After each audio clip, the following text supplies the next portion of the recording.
Hello. Okay, this is good.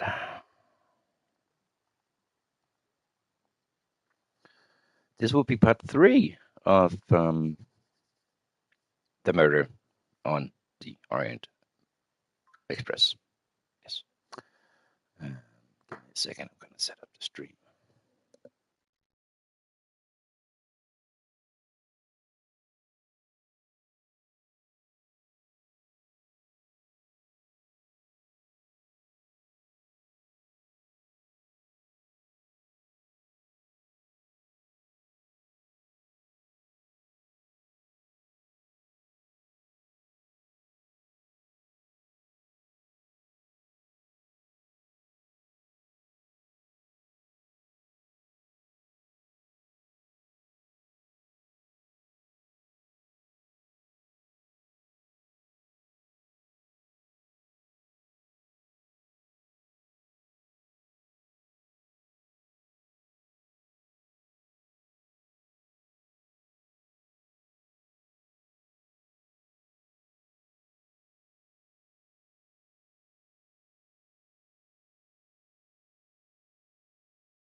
And this is coming out where I left off. I went a little bit back, only about a minute. And this is coming out of chapter 6 into chapter 7. Chapter 7 being the plot. I'm going to go mic off.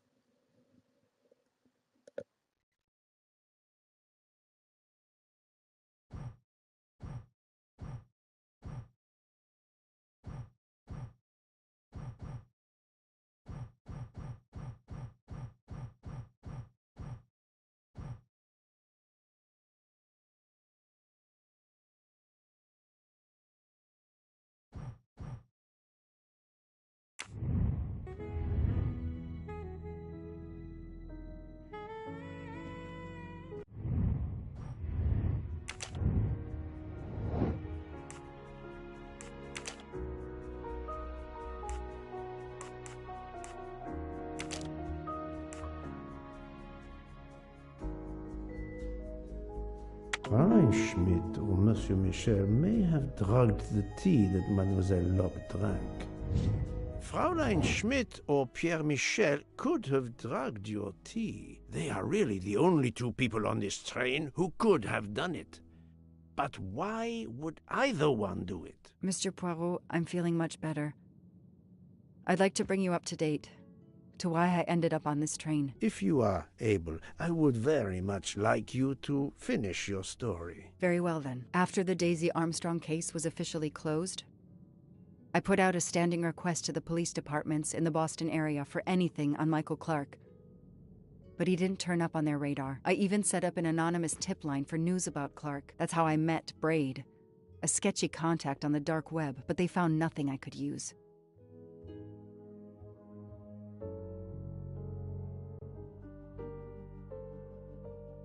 Four long years passed without anything new. Every day I looked at the evidence board I put up in my apartment bedroom. Then this morning, a police report landed on my desk that changed everything. I paid a visit to the police property room and took home a box full of clues. There was his name. Michael Clark.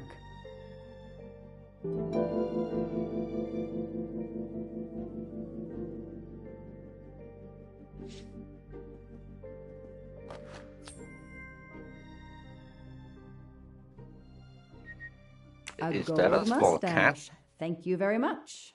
Is that a small cat or a small dog that lives here?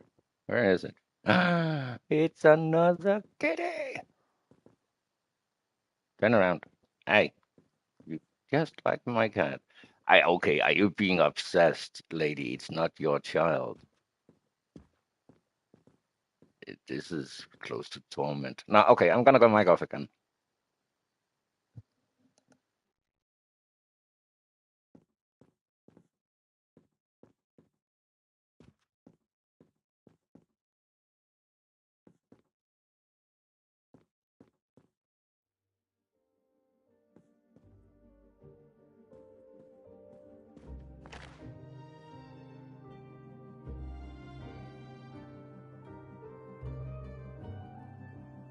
I've read it probably 10 times already, but I can't get enough of it.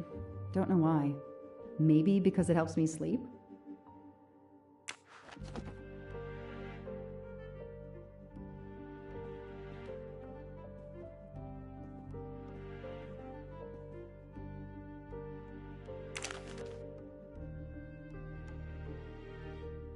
A bill from the power company with, I'm sure, plenty of excuses why my rates keep going up.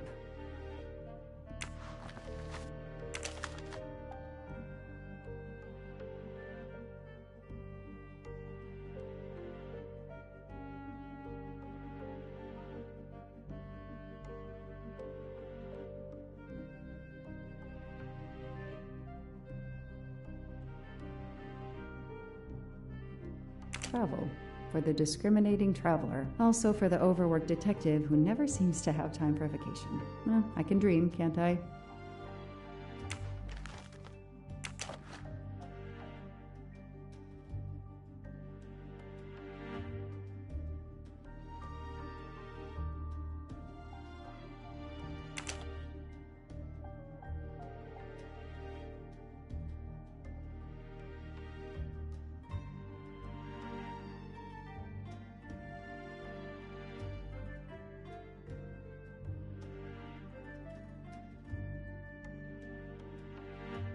Years of no new leads in the Armstrong case, and then this. Michael Clark, the sarcastic reporter, my prime suspect in the kidnapping, murdered 4 years ago?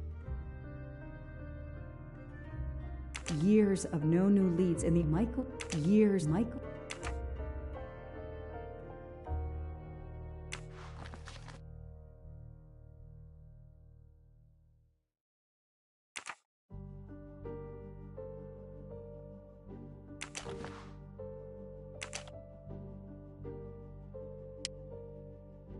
This is Michael Clark? He doesn't look anything like the journalist I interviewed. Michael, you have earned a place on my evidence board.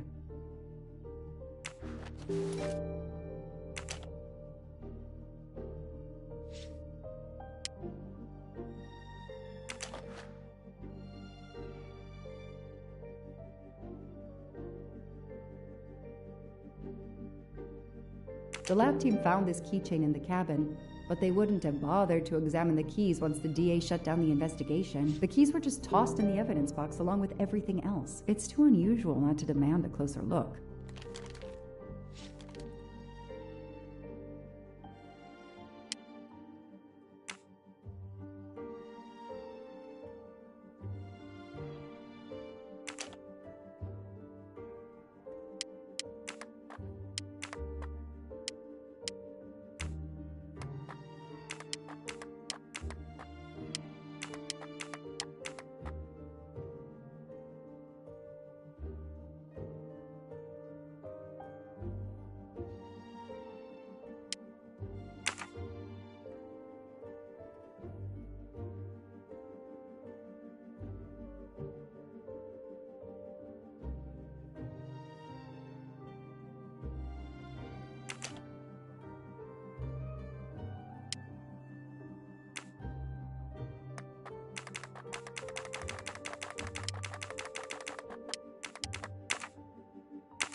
So clever.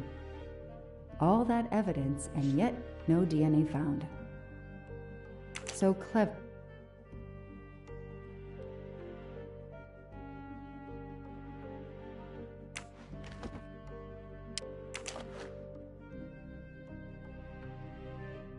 The only fingerprints found on the bottle were Suzanne's.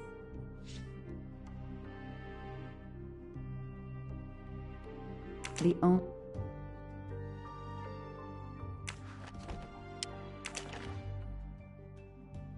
Suzanne's hair, so conveniently left in the cabin for us to find.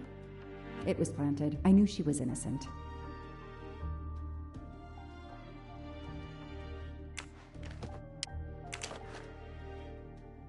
Fluffy.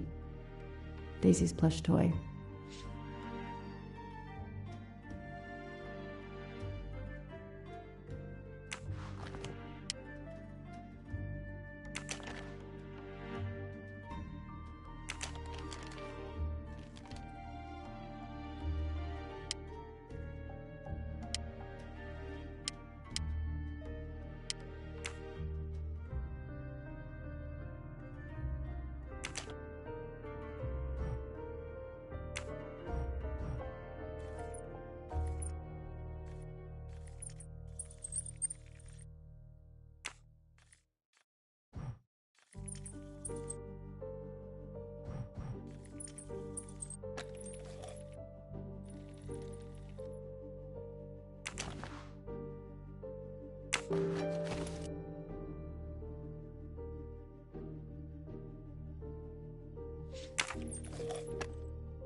A key knife. They sell them on the internet for self-protection.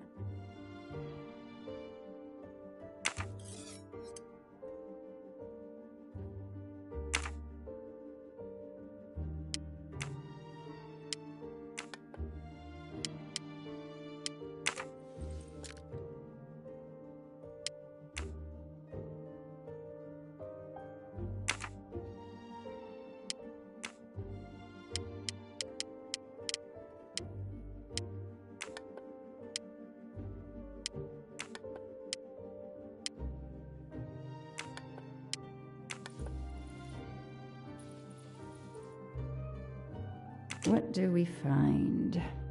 A capsule and a smell. Bitter almonds. Cyanide. What do we find? A capsule and a smell. Bitter almonds. Cyanide.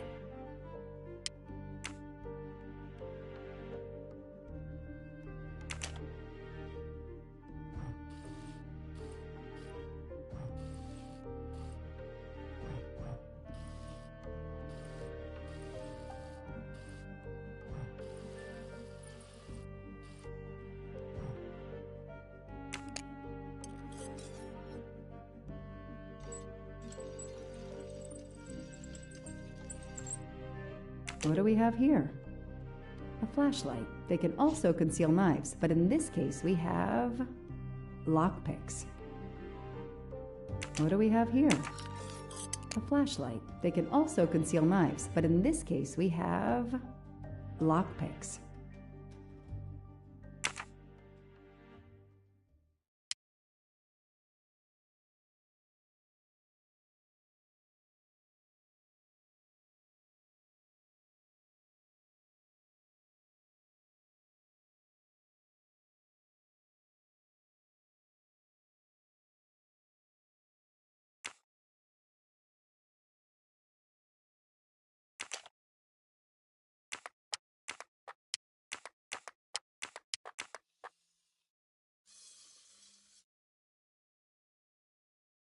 What do they call this? Brass knuckles? Knuckle dusters? illegal in Massachusetts. Possession alone can lead to serious jail time. What are they? Illegal in Massachusetts. Possession alone can lead to serious jail time.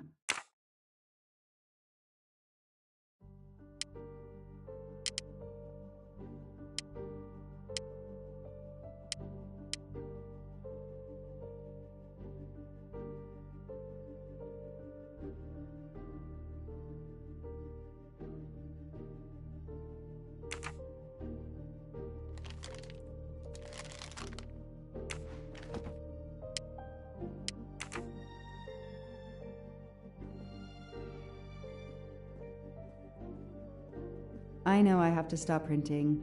It's bad for the planet.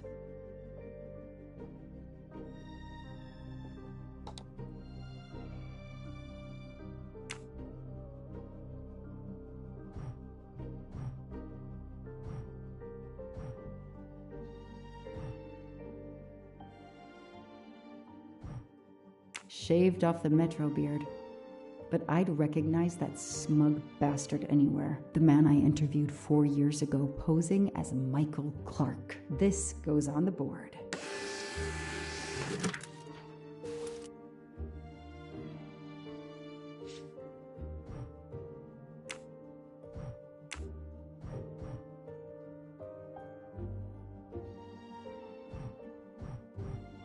Maybe they needed to show the ransom to someone, to check if the serial numbers were still on record. I'll print them, and on the wall they go.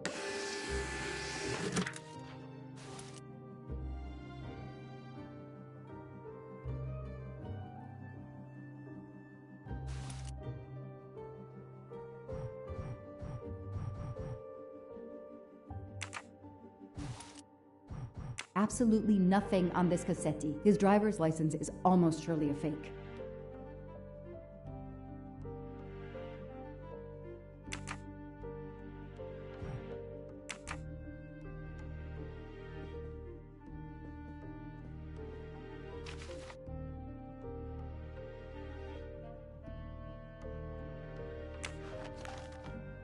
I don't have time to waste on magazines.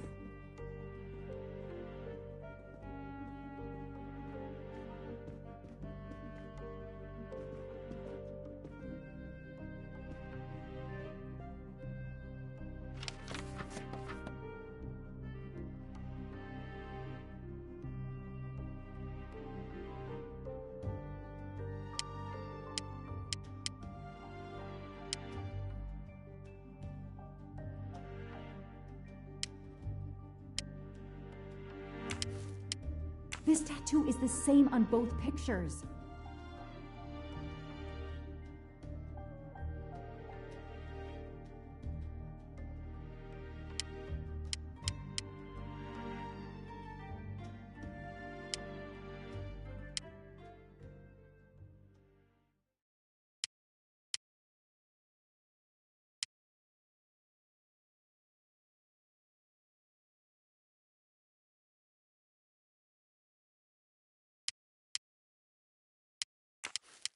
So, Ratchet's real name was Cassetti.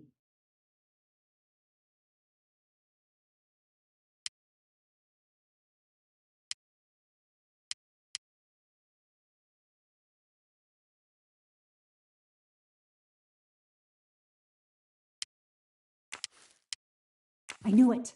The faces don't match at all. They are clearly two different men. I should run facial recognition on my computer.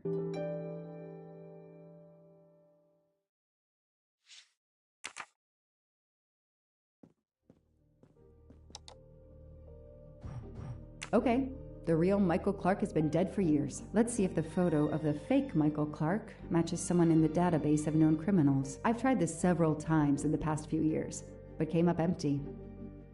Maybe whoever he really is has finally made a mistake.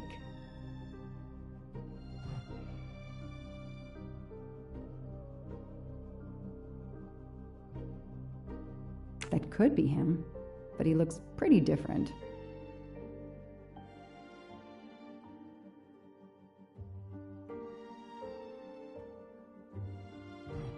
Yes, he seems different at first glance, but still it's the same person.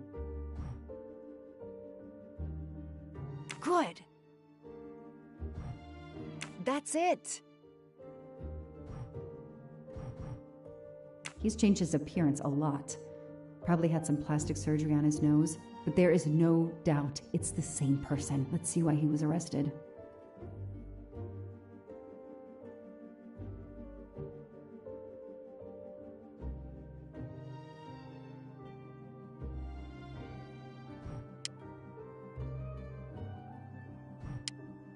Mr. Ratchet, you didn't just steal statuettes. What recent information does the database have on you?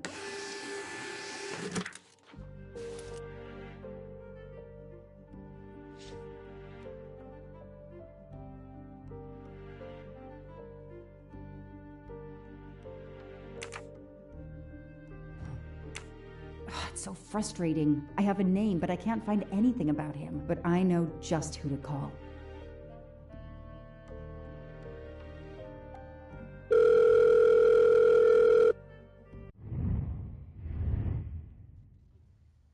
Give me 1 second, and then I will continue here.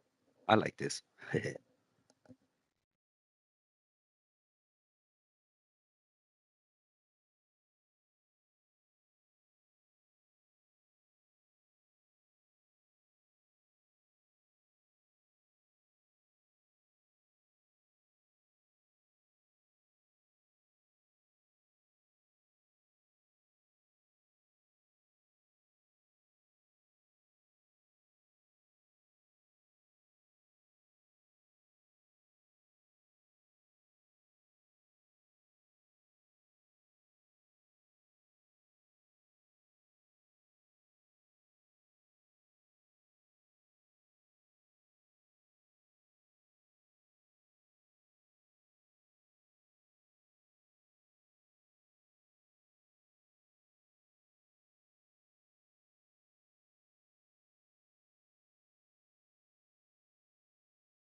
you're monitoring this call. Hello, Braid. Long time.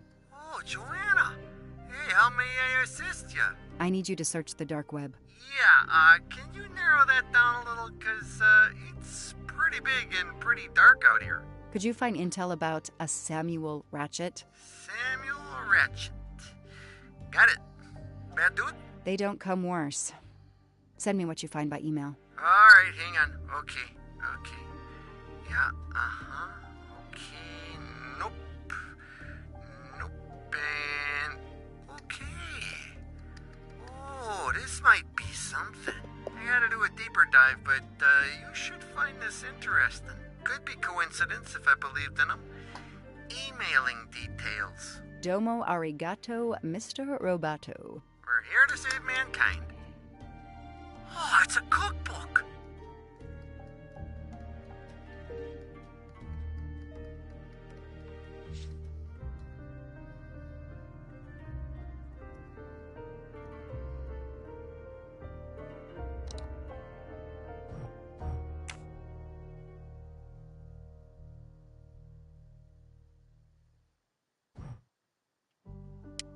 The Orient Express. I'm gonna print these tickets and put them on the board.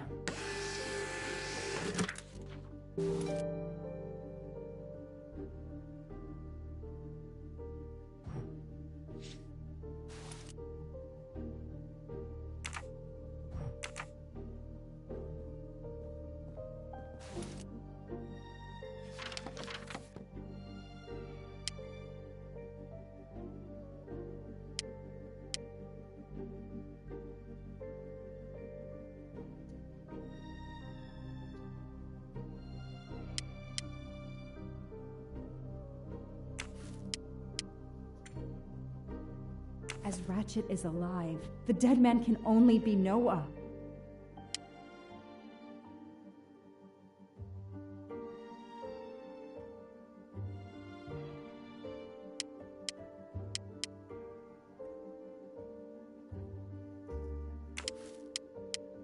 Goodbye, Michael Clark.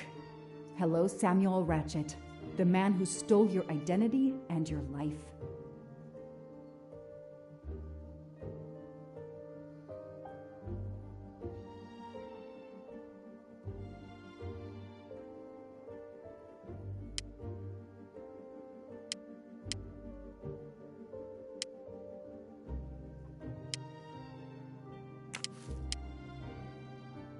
This is Ratchet's ticket.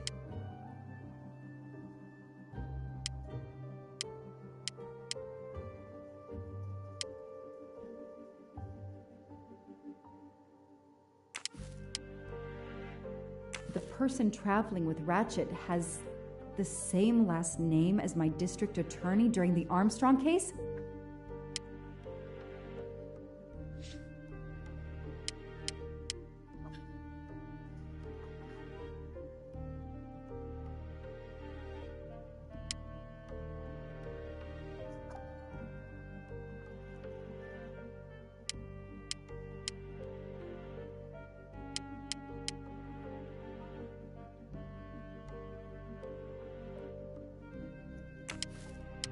These tickets were all booked by McQueen.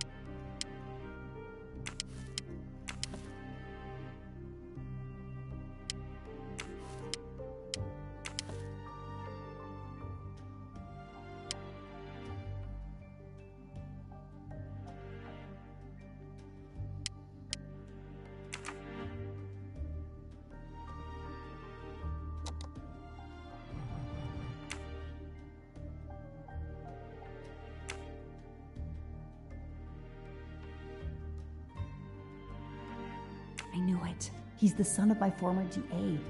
He goes on the evidence board.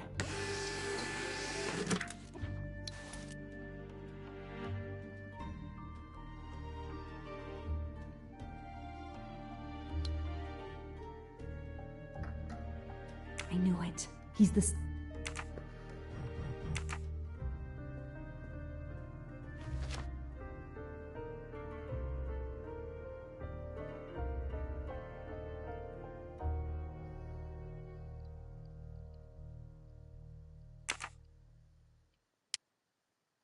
The event? Some old train. But that face, that man.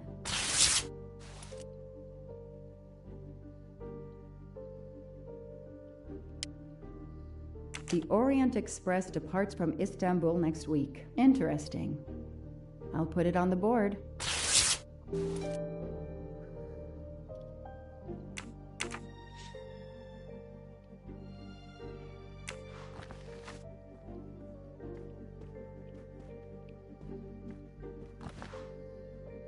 I've read it probably, maybe because it...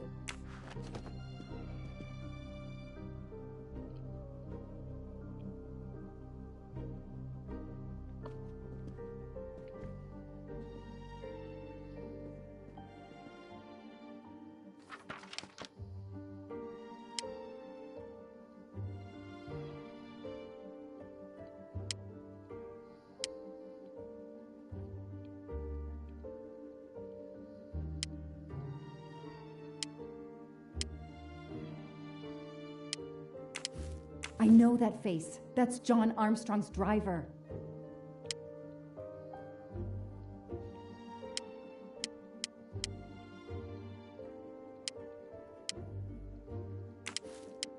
Here's what Hector McQueen looks like.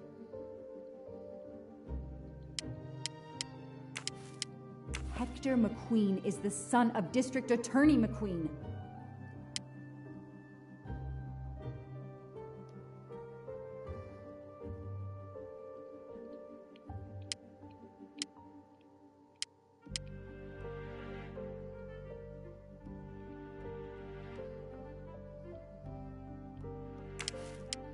Foscarelli will be on the Orient Express next week.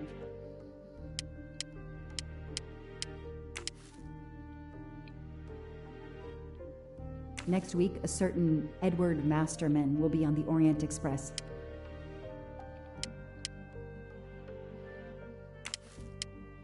Ratchet will be traveling on the Orient Express in a week.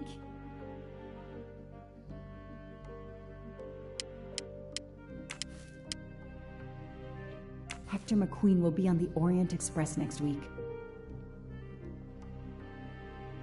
Damn! Ratchet is taking the Orient Express next week. McQueen, the district attorney's son, is too. Foscarelli, the Armstrong chauffeur, is too. It can't be a coincidence. McQueen and Foscarelli must have decided to take revenge and will undoubtedly attack Ratchet on this train. I have to be on the Orient Express to stop them. And above all, I must stop Ratchet. But I can't do it in Istanbul because there's no extradition treaty with the United States. Ratchet can never be judged in the US without an extradition treaty. I'll have to wait until he's in Paris to have him arrested.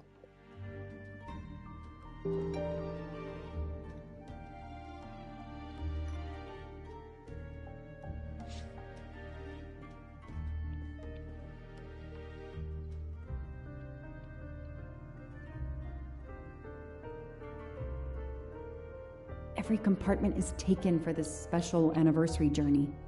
Oh, it's impossible to find a ticket. What can I do? Let's find out who's traveling on the Orient Express. Time to call Braid.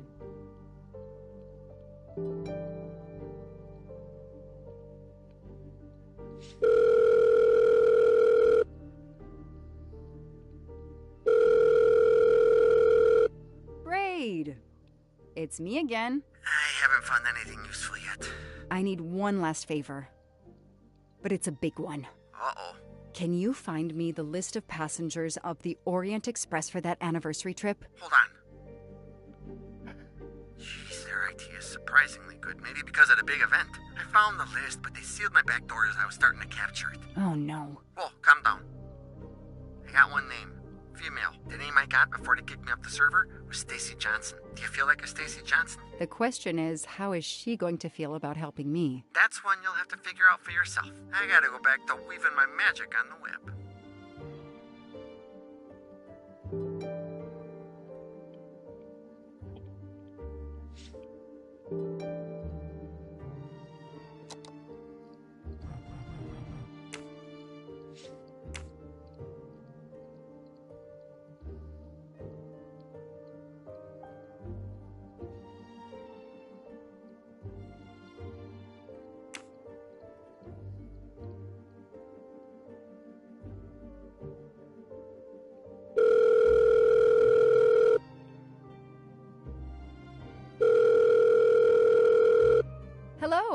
Is this Stacy Johnson? Who's asking? My name is Joanna Locke. I'm a police detective. And I'm just an actress. Now what did I do wrong? Nothing. I need your help. I need to take your place in the Orient Express. Is this a joke? No way. Do you remember the Armstrong kidnapping? Of course I do. That poor little girl. I'm a police officer. I have a new lead that may help me find her killer. Wait, didn't they prove it was the nanny?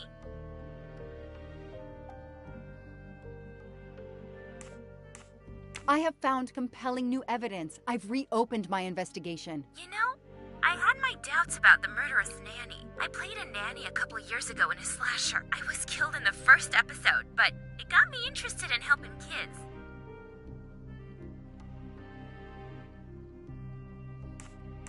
Stacy, please. You say you help kids? Well, I joined a couple of associations who are trying to help underprivileged kids. If this little girl's real killer is still out there somewhere, I'd do anything I could to help. Getting me on that train will help more than you can imagine. So, you want my ticket for the Orient Express? But I booked it months ago. I was so much looking forward to this trip. Stacy, I can tell you care about kids. Here's your chance to help put this beast in prison for the rest of his life. Think of the publicity for those causes you care about. Think about the kids. The kids? Yeah. All right. We'll do it for Daisy and the kids who suffer. I'll take care of changing the tickets to your name and send it to you. Get him. Make him pay. I will. Thank you so much.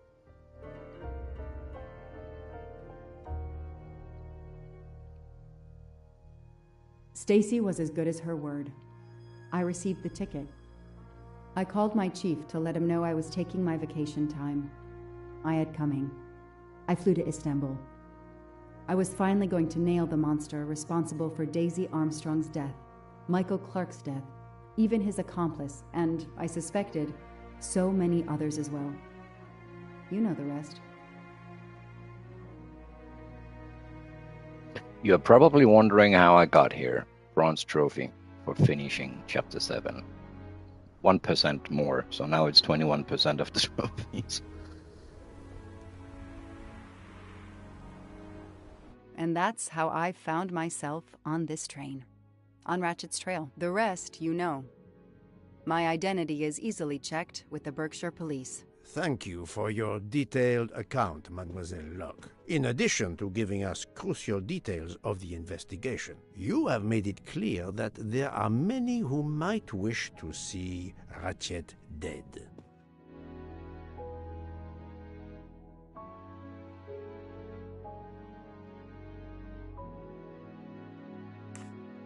I know you are innocent. Your forthright testimony and your movements, or lack of them, last night, eliminate you from our list of suspects. I agree, without a doubt.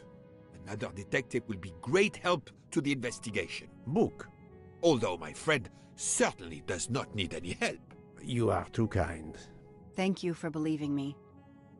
I'd like to help in any way I can. Do not worry, Mademoiselle Locke. Already I see things more clearly. It's obvious whoever drugged you was trying to derail your investigation. You mean the person who did this to me is Ratchet's killer? Both Monsieur Michel and Fraulein Schmidt had the means and opportunity to drug you. While you get your strength back, I intend to interview them. Excellent idea, my friend.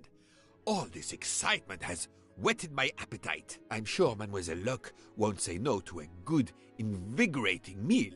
What? No. I want to hear what the conductor and Fräulein Schmidt have to say for themselves. It is my duty to ensure the well-being of the passengers. If Dr. Constantine has no objection, I will escort you to the restaurant car.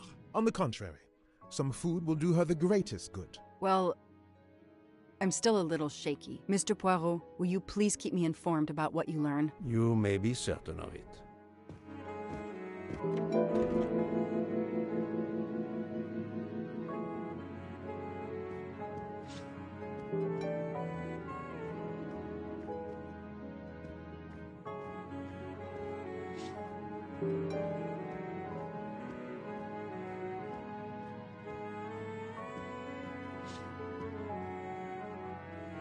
all that snow. Are you familiar with the concept of entropy, Monsieur McQueen? Oh, Mr. Poirot, I didn't see you.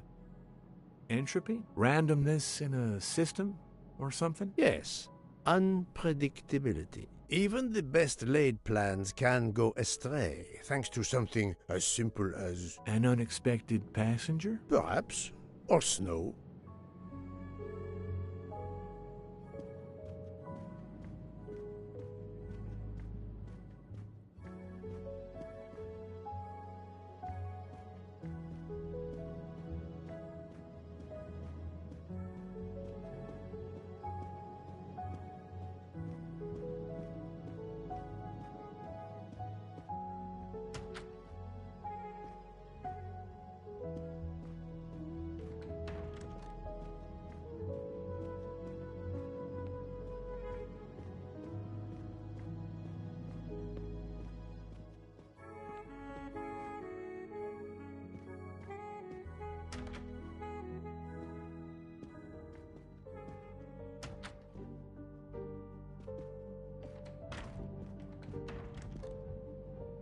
Good evening, Fräulein Schmidt. May I disturb you for a moment? You asked so politely, mein Herr, but I do not think I have a choice.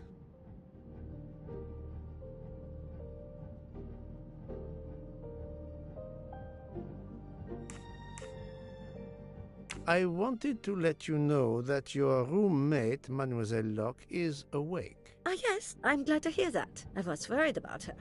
Did she tell you what had happened to her?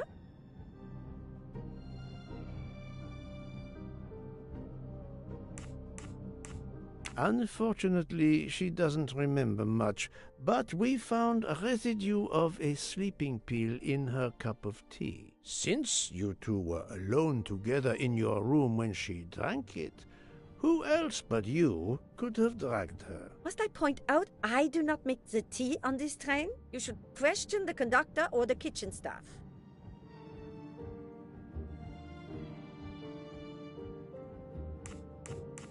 Mademoiselle Locke could have died. Whoever drugged her must not feel any empathy for their fellow human beings, given the dose that Mademoiselle Locke ingested.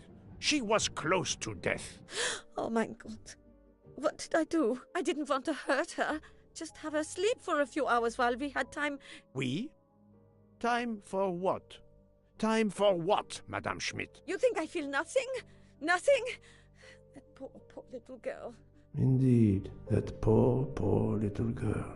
Fräulein Schmidt is somehow connected to the Armstrong case.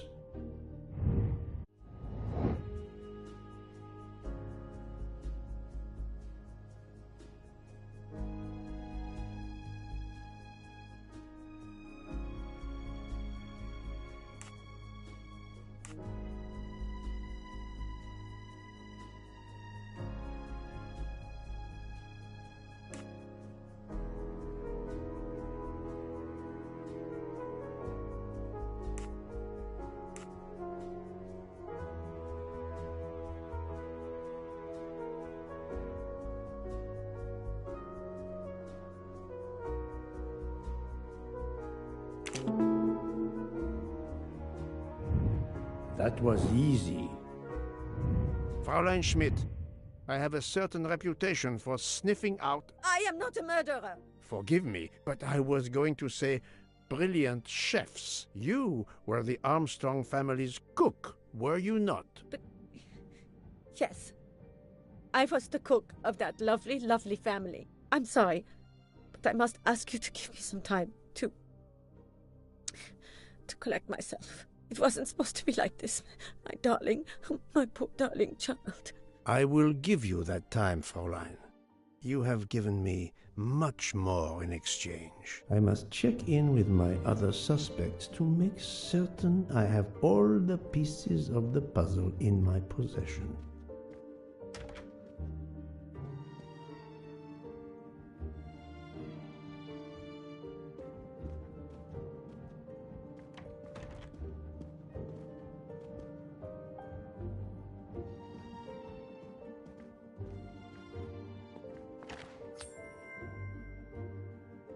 A Another golden moustache to treasure.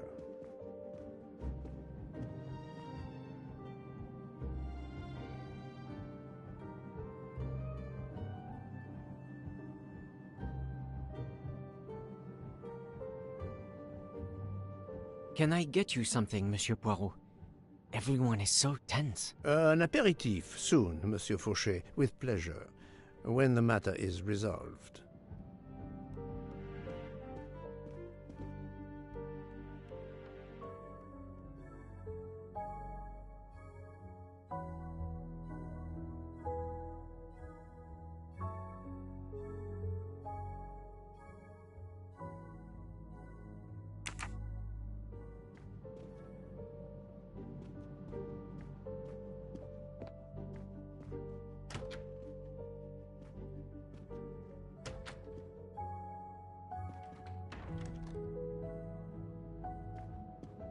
You're right, Mr. Book. This dessert is delicious. I'm glad we didn't wait for dinner. I promise the entrée will be superb as well.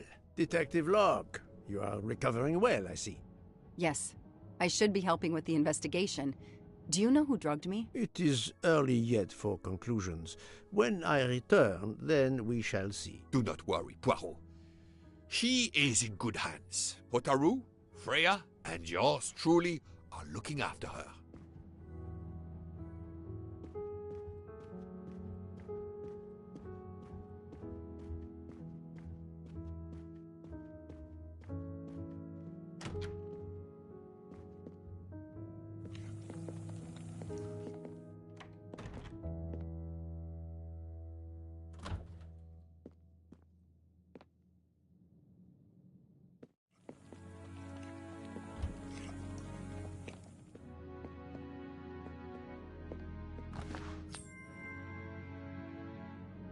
You can never have too many of these.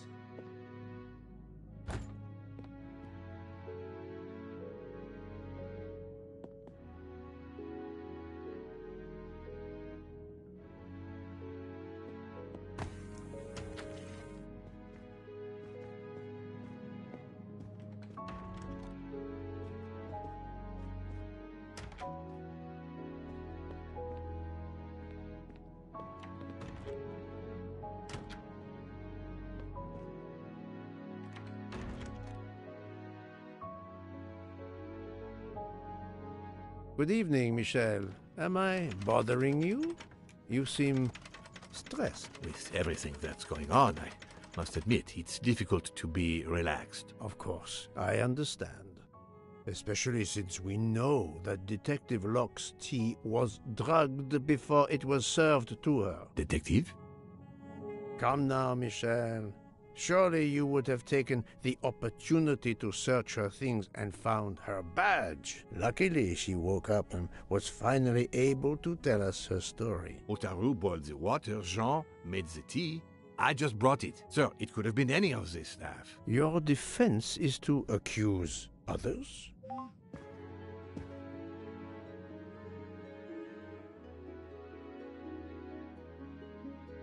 You have a network connection? No, unfortunately. It's just an automatic reminder to pay my rent. I always forget, and my landlord complains. Pierre Michel had to be involved in the murder. The drugged tea, his post at the end of the hall, and now I know why I know more than one of those people on the screen.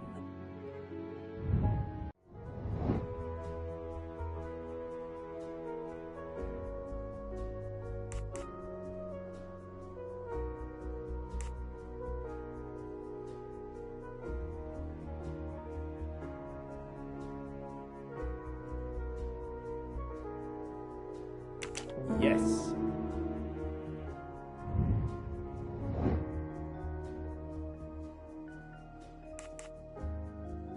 Fantastique.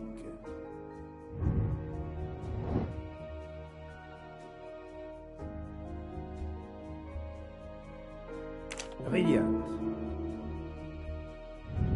Et voilà. You are the father of Suzanne Moreau, Daisy Armstrong's nanny. My condolences on the death of your wife. What? But my wife... Enough lies. Suzanne does not bear your name? No. Suzanne's mother and I were divorced. Suzanne kept her mother's name. My most sincere condolences, Monsieur Michel, on the deaths of Suzanne and your wife. This job, I loved them, but I was never there for them. Then, a year after the divorce, Solange became ill. Suzanne took her to this special hospital in the US. Got that job as Daisy's nanny. I understand your pain, and the reason that led you to drug Detective Locke. We really can't hide anything from you, can we? Many have been foolish enough to try and keep the truth from Hercule Poirot. Yes, I admit, I drugged the tea. But it was only to keep her quiet, until I could... But she reacted so much to the sleeping pills. She was lucky, as are you, that she didn't die. To be frank, there is one more thing that puzzled me, but I think I understand now.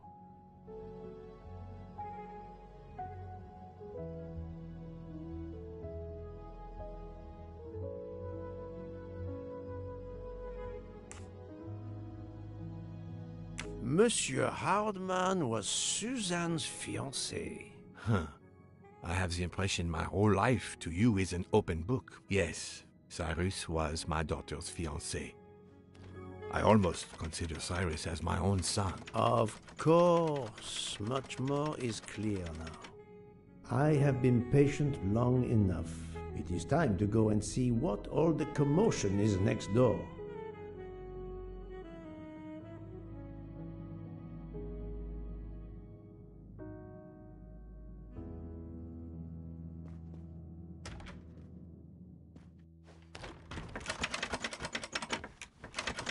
Monsieur Hardman, excellent. The gods who watch over detectives must have trapped you here.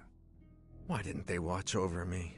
I'm a detective, too. I was talking to Michelle about a leaky faucet, and I wanted to go out, but, you showed up. No need to invent some preposterous story. But really, Michelle has told me everything. You are the fiancé of Suzanne Moreau, his daughter. Oh.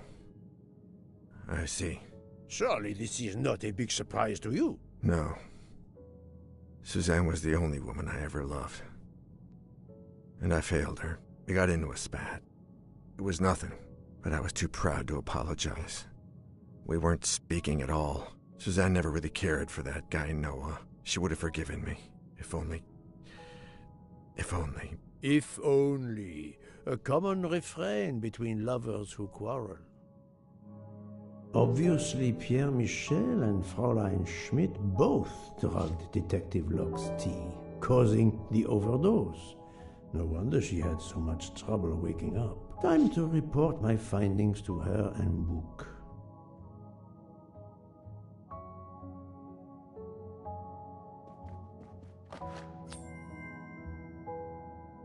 Another delightful trophy for my collection.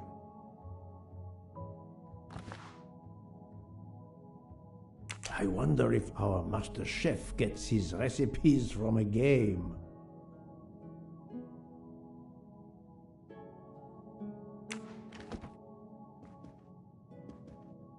My love, I was too proud to patch things up. I chose pride instead of love. I have told you everything I can.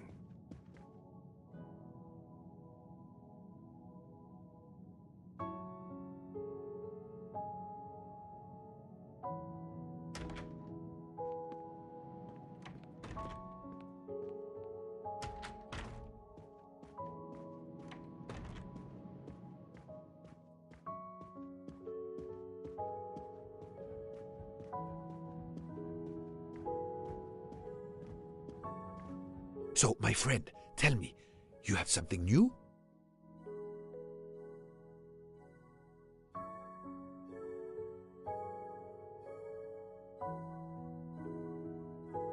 Mademoiselle Locke, I know who drugged you. Fräulein Schmidt and our conductor Pierre Michel. Both admitted putting sleeping pills into your tea. This explains your overdose. They are relieved you are recovering. Michel drugged a passenger? On behalf of the company, I offer my apologies to you, Mademoiselle Luck. Michel will answer for this outrage. Both of them? I was pretty sure about Fräulein Schmidt, but I admit that I did not suspect the conductor. I have uncovered multiple connections with the Armstrong case. Pierre Michel is the father of Suzanne Moreau, little Daisy's nanny, and Monsieur Hardman was Suzanne's fiancé. As for Hildegard Schmidt, she was the cook of the Armstrong family. What a coincidence, don't you think? But it's incredible! What are the odds that so many people linked to that tragic affair ended up on the same train? About the same as you winning the lottery, my friend. I wasn't the officer who interviewed Fräulein Schmidt back then, so she couldn't recognize me here on the train. How could they know who I was? There were other passengers who might have. Or she may have seen you when you visited the Armstrong home. It is now clear to me that some of the clues to this elaborate plot were staged for my benefit.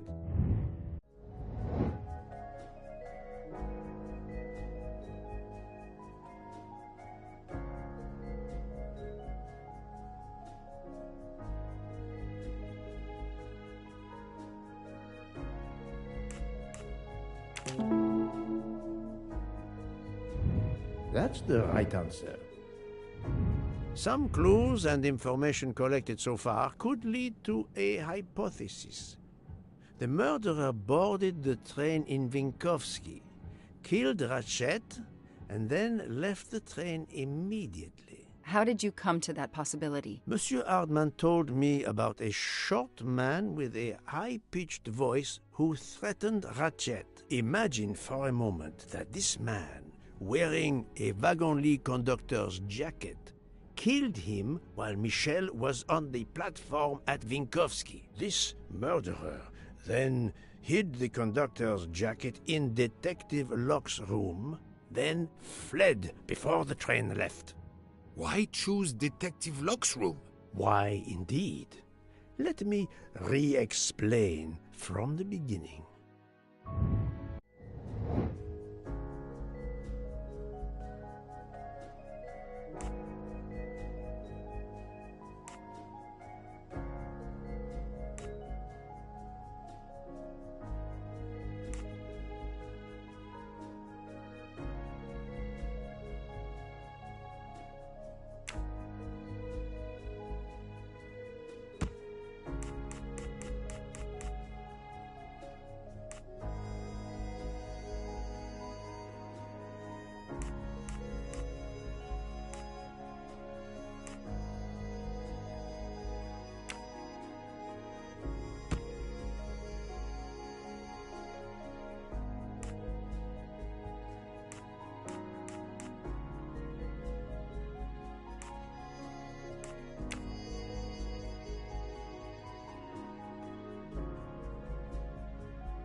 My little grey cells did not let me down. Mon Dieu! Oui! That must be it! Everything fits so well! It fits too well, my friend. Other clues lead to a second hypothesis, much more plausible.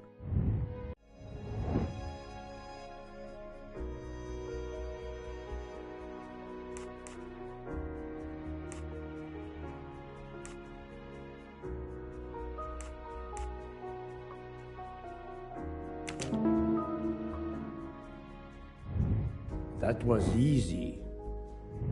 So, We have multiple murderers, all related to the Armstrong case. The murderer from Vinkovsky was a fabrication to turn suspicion away from those on the train. They expected the investigation to be led by some small-town official who could easily be misled. Mr. Poirot? Detective Locke, forgive me. You are an obvious exception. You tracked Ratchet with the tenacity of a bloodhound. Unfortunately for the killers, they not only had you to deal with, but now they had, and I say this with all modesty, the world's greatest detective, Hercule Poirot, dropped into the midst of their meticulous planning. Multiple murderers? Multiple detectives? Poirot, please take pity on me. Who is linked to this case, and who is not? My poor friend, I have gone speeding out of the station without you. I will continue.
I'm right again.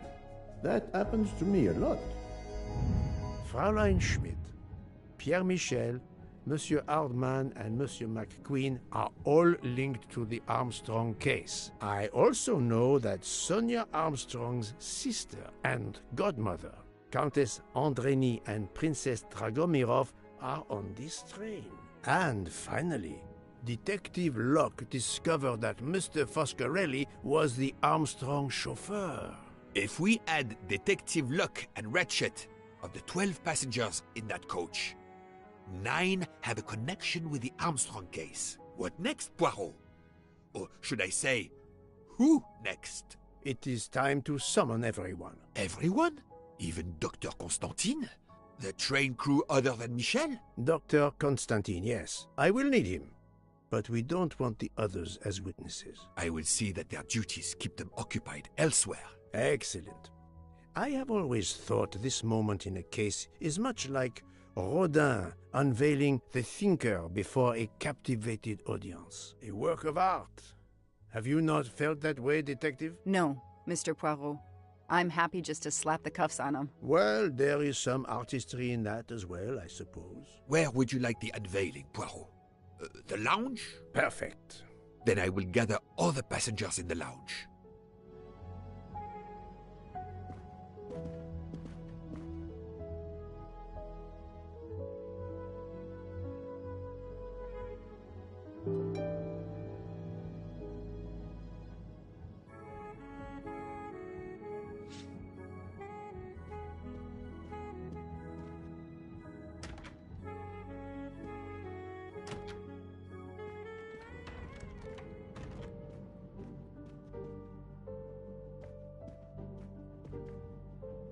Can I get you something, monsieur? An apéritif.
Monsieur Bouc, are the train crew locked in their quarters? Yes, they are. Then the stage is set for the final act.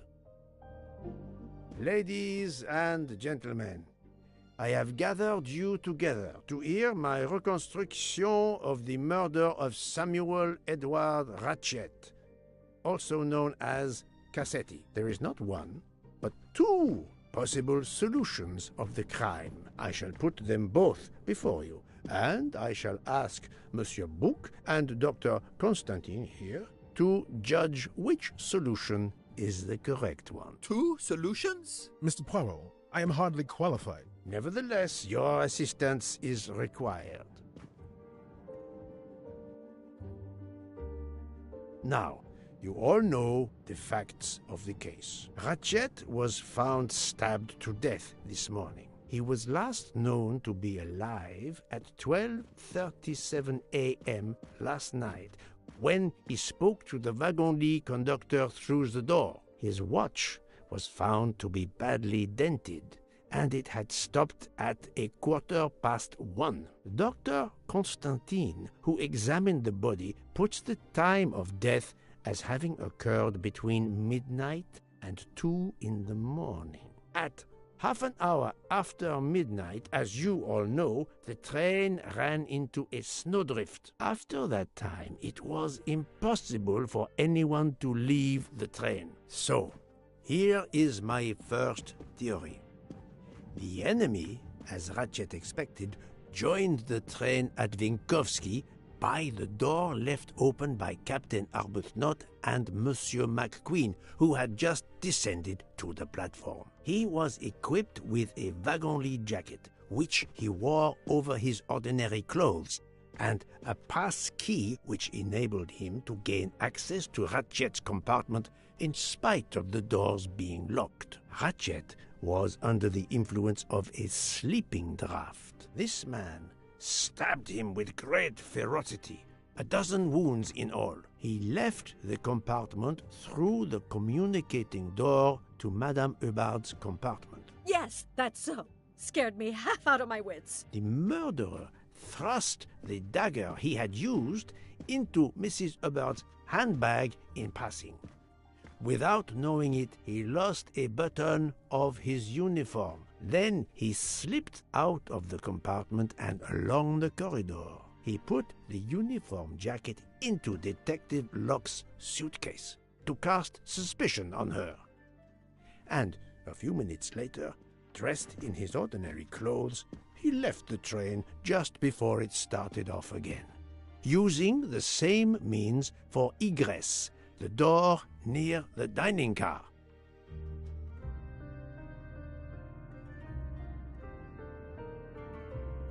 That is the first hypothesis. But there's a second. For that, we must examine the motive for the crime.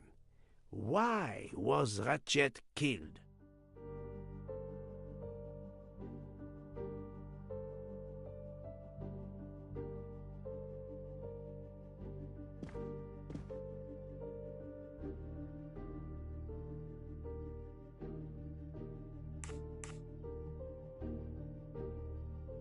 The motive is clear. Revenge, of course. Nothing was stolen. And we know that Ratchet had made many enemies. This was a premeditated crime, meticulously planned.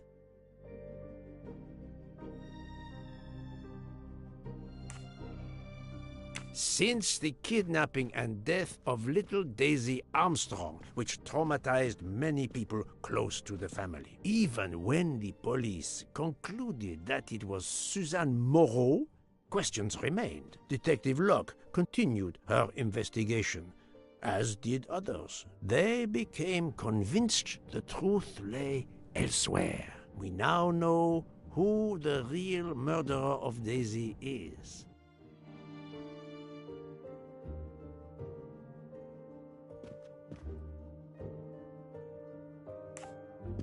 It is clear now that Daisy's killer was Ratchet, also known as Cassetti and Michael Clark and how many other names. But of course, many of you have known this for a long time. It is obvious that the 12 stab wounds are not a random number. Dr. Constantine's analysis revealed that some stab wounds appeared to have been caused by a right-handed attacker. Others indicated the knife wielder was left-handed. Some wounds were deep, more than one fatal, yet others were not much more than mere scratches. What can explain these discrepancies? This leads us to an obvious conclusion. They are symbolic.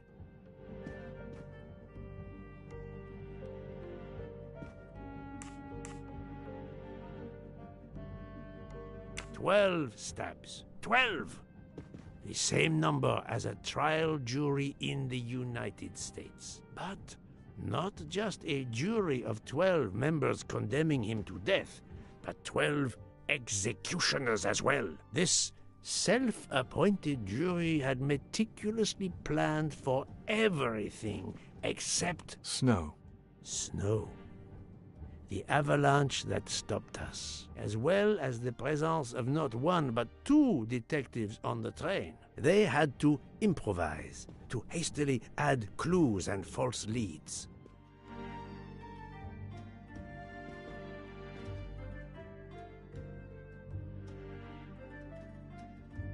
This woman in a red kimono does not exist. I don't know which of the passengers it was. It does not really matter. It was just a performance, a charade to introduce another possible culprit to muddy the waters. The time on Ratchet's broken watch was deliberately set to conceal the true time of the crime.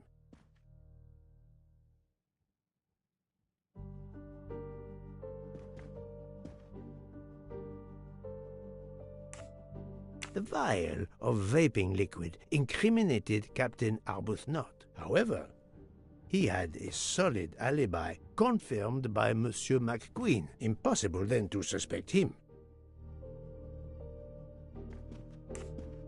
The conductor's jacket, found in Detective Locke's suitcase, was put there only to cast suspicion upon her.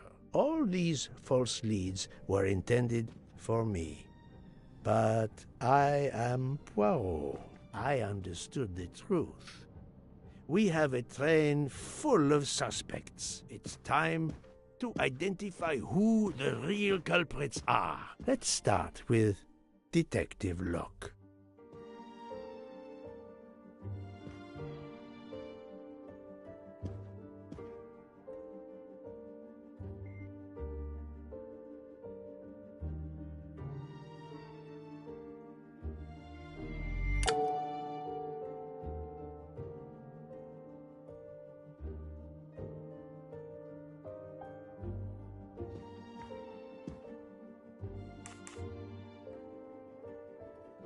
Planting the conductor's jacket in her suitcase was an attempt to implicate Detective Locke, but she couldn't fake her drugged condition. Dr. Constantine can testify that the drugged tea incapacitated her for hours, and she had 2 relapses. Let us move on to Monsieur McQueen. When I told him about Cassetti, he looked very surprised that I managed to make the connection between him and the Armstrong case. He told me, "But I thought we had..." I think he meant...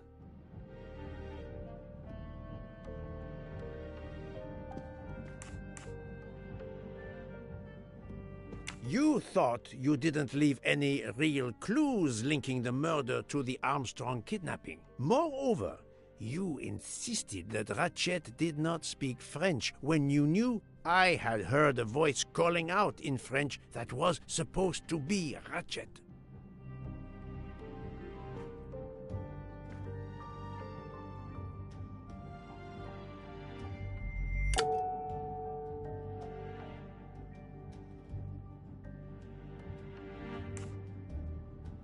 You took some pleasure in leaving me false clues, I think. It was quite annoying. But you told me yourself that your father was the district attorney who handled the Armstrong case. The case haunted my father. At first, he believed Suzanne Moreau had helped her boyfriend, Noah, to kidnap Daisy, even though there were questions that went unanswered, and a young policewoman refused to let it go, continuing to find discrepancies, but never enough to reopen the official investigation. That policewoman sits there. Her name is Joanna Locke. Then tell him. Tell him how in the end my father believed you, how he resigned a job that he loved, racked with guilt that he may have let that monster go free. He died young, broken, his faith in justice broken. That's what Ratchet did to him. Thank you for your honesty, Monsieur McQueen. Your father is one more victim of the man who called himself Ratchet. Now, I will turn to Ratchet's valet, Monsieur Masterman.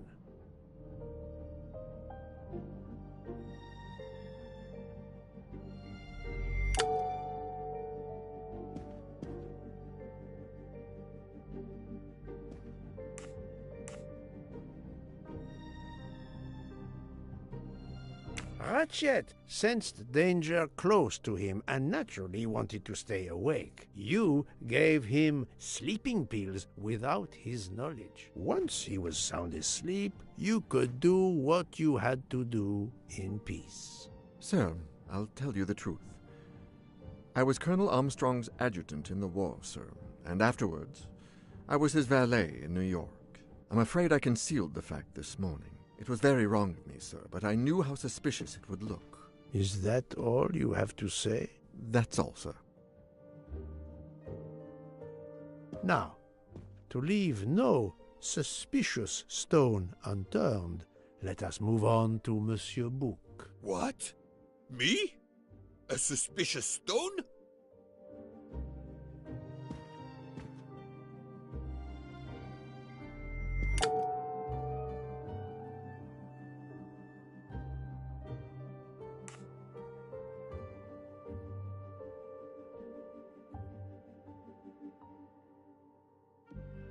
Bouc, my friend, of course you are not guilty. You did everything you could to get me on this train. What madness would cause you to ensure, and I speak with all modesty, that the best detective in the world could be present to witness your crime? But doesn't our friendship count as well? Most assuredly, but a murderer can wear all sorts of masks, including friendship. Let us consider our ever-efficient wagon-lit conductor, Pierre Michel.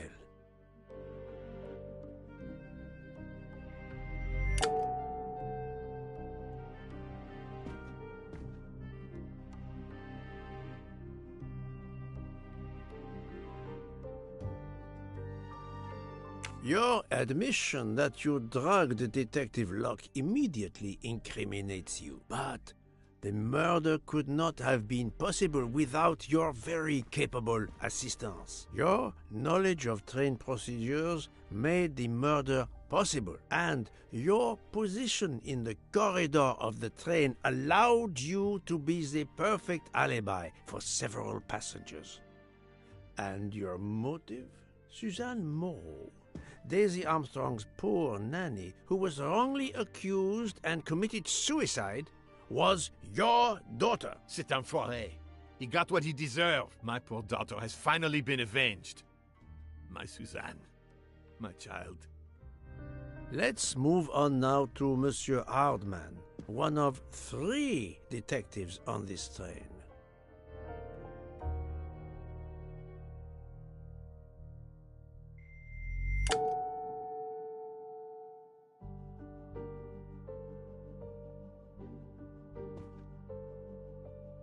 Monsieur Hardman, I think you are a real detective.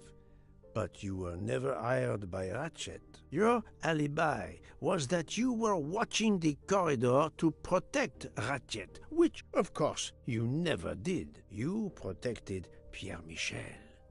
However, we just saw that his alibi doesn't hold up, so neither does yours. I don't know about the conductor. Being Suzanne's fiancé, you had a substantial motive to punish Ratchet. You used your detective skills, just as Detective Locke did, to hunt him down and finally avenge the death of your beloved. That's right, Mr. Poirot. I do have some detective skills. I never doubted it.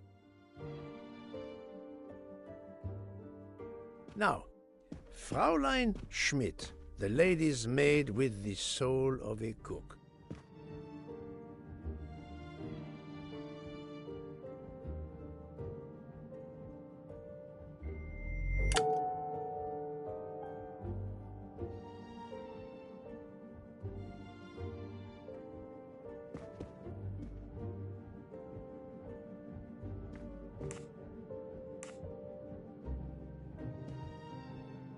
Fraulein Schmidt, you told me of your remorse for drugging Detective Locke. I believe you are sincere. However, as the cook of the Armstrong family, you experienced the drama from within. The death of Daisy, then Sonia Armstrong, who died in childbirth, and finally, Suzanne and John Armstrong. So much misfortune in that poor family. The death of this criminal is only justice. Let us move on to Countess Andreny. I was impressed by the earnestness of her husband when he swore to me solemnly on his honor that his wife never left her compartment that night. Should I believe it?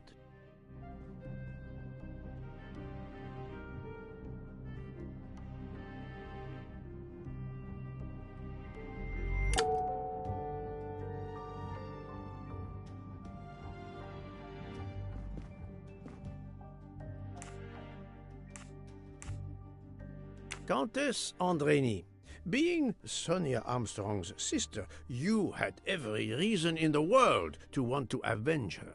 But you were incapable of stabbing someone, even after what he had done to you and your family. The night of the crime, you simply took a sleeping pill. I appreciate the irony that nearby, Detective Locke was also in a drugged sleep.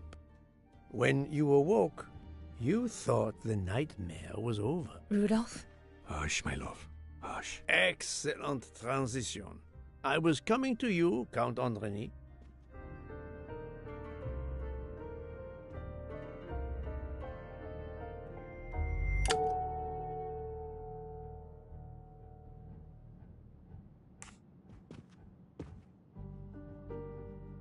"12 people, a jury.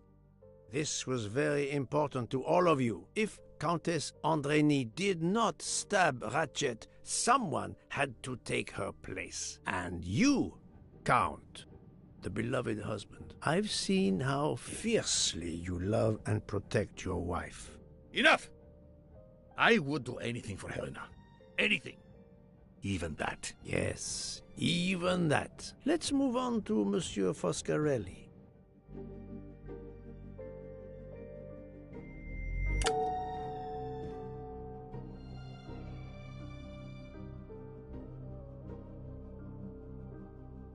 Detective Locke found out that you were the Armstrong chauffeur, and that you planned to travel on the same train at the same time as Ratchet. That is what made her decide to obtain a ticket as well. Unfortunately, she could not prevent the murder.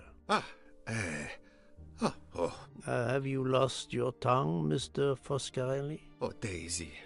She was the delight of the house. Tonio, she called me. And she would sit in the car and pretend to drive me.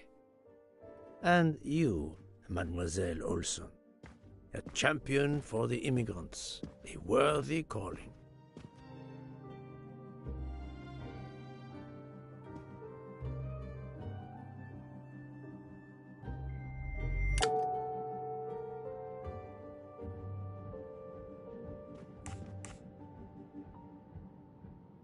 Mademoiselle Olson, you supported Madame Hubbard's story about her connecting door latch, a story that I later demonstrated to be impossible. So, you deliberately lied to me, and you also lied about Mademoiselle Debenham's whereabouts. Enough! I can't take this anymore! I know what you want from me, Mr. Poirot. Very well. Here it is. She was my little Daisy, my angel, so patient. When I patched a scrape or took her temperature, that was my job.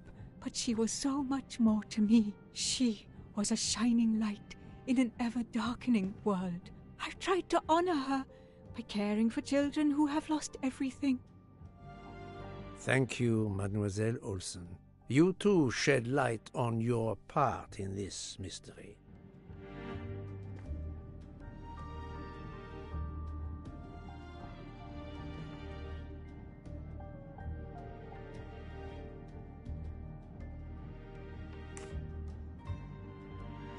You were Daisy Armstrong's nurse. I will ask you no more questions. It is enough that you have admitted what I know to be the truth, and I understand. Let's move on. Dr. Constantine. You suspect me? I know none of these people. I didn't know Ratchet either, and I've taken a solemn oath to help people, not murder them.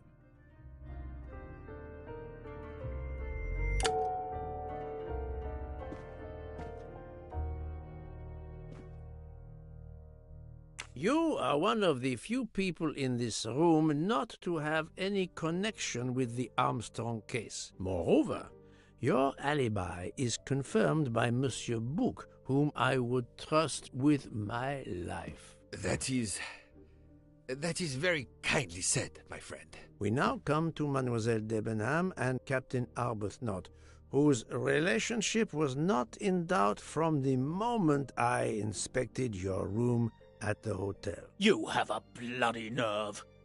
Indeed, I do. We're getting married. Congratulations. But I would rather talk about your relationship to John Armstrong.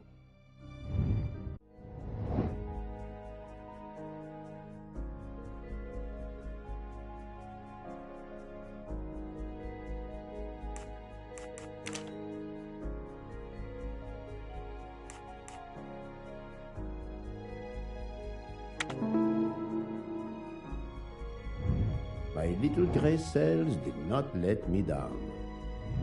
Captain Arbuthnot, you served in the army with John Armstrong. What I don't understand is why a man your age is still a captain. One might expect you to be a colonel as well. Ever fought in a war, Poirot? It was war that first brought me to England. Then you know what it's like. There's a shattering sound, and death, and mistakes, acting on intelligence that proved to be wrong. I sent a patrol to their death. Good men, brave men, wasted. John testified on my behalf at a court-martial. I'm not a colonel. I don't deserve to be, you bloody fool. But I'm also not in prison. John remained my best friend until... There, you have my story. Understand now? Archie, calm down, please. You're right, Mary. What you see in me, I don't understand. Oh, Archie, I see in you what John saw. Miss Debenham, I'm sorry. My turn, is it? I'm afraid so. And you have caused me quite a puzzlement. Your connection with the Armstrong family was not obvious. Then I remembered the job you currently hold.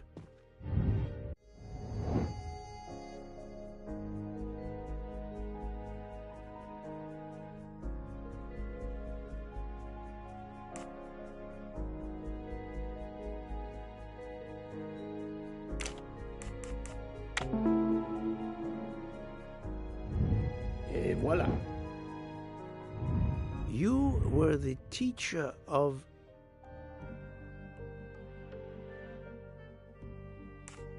You were the teacher of Helena Andrény, whose maiden name was Helena Goldenberg before she married Count Andrény. Yes, absolutely. Why lie to you? She was an excellent student. Captain Arbuthnot.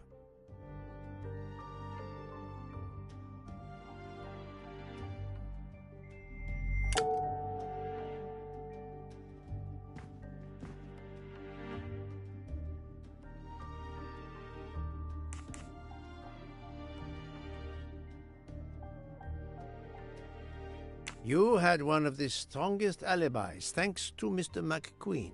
But his testimony melted like a snowflake. There went your alibi. Poof! Unless you have another one. As for you, Mademoiselle Debenham,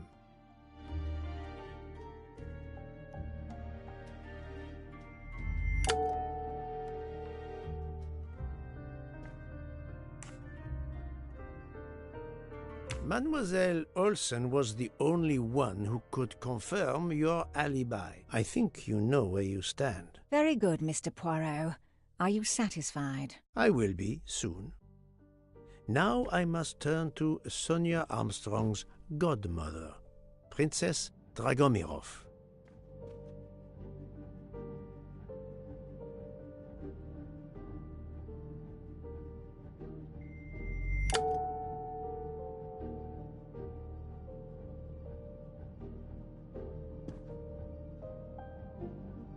Princess Dragomirov, you weren't on my list of suspects at the start, given your social position. I left my social position in a cold country. Do you object to being addressed as Princess? I deny people the opportunity. It makes a good story to tell their friends. It also guarantees a good table in the best restaurants. Princess, there is also, forgive me, your extreme physical fragility. It does not stop me when I must be strong. Indeed. Of more importance, though, is the fact that you're the only left-handed person on the train. And the single blow to ratchet from a left-handed person was very, forgive me, weak. Finally, I'm afraid I know the alibi that you shared with Fraulein Schmidt is false. You have been very thorough, sir. I hope you will permit me to say we are much alike. I am honored.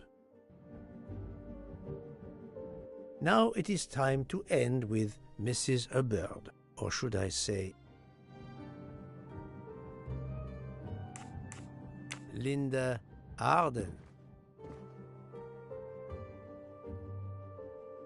If Princess Dragomirov hadn't told me about her relationship with this famous actress, I might not have made the connection. But you are a great actress, madame. Your performance as a flighty, self-involved woman was superb. I never would have guessed something entirely different. As for what ties you to the Armstrong family, it is obvious.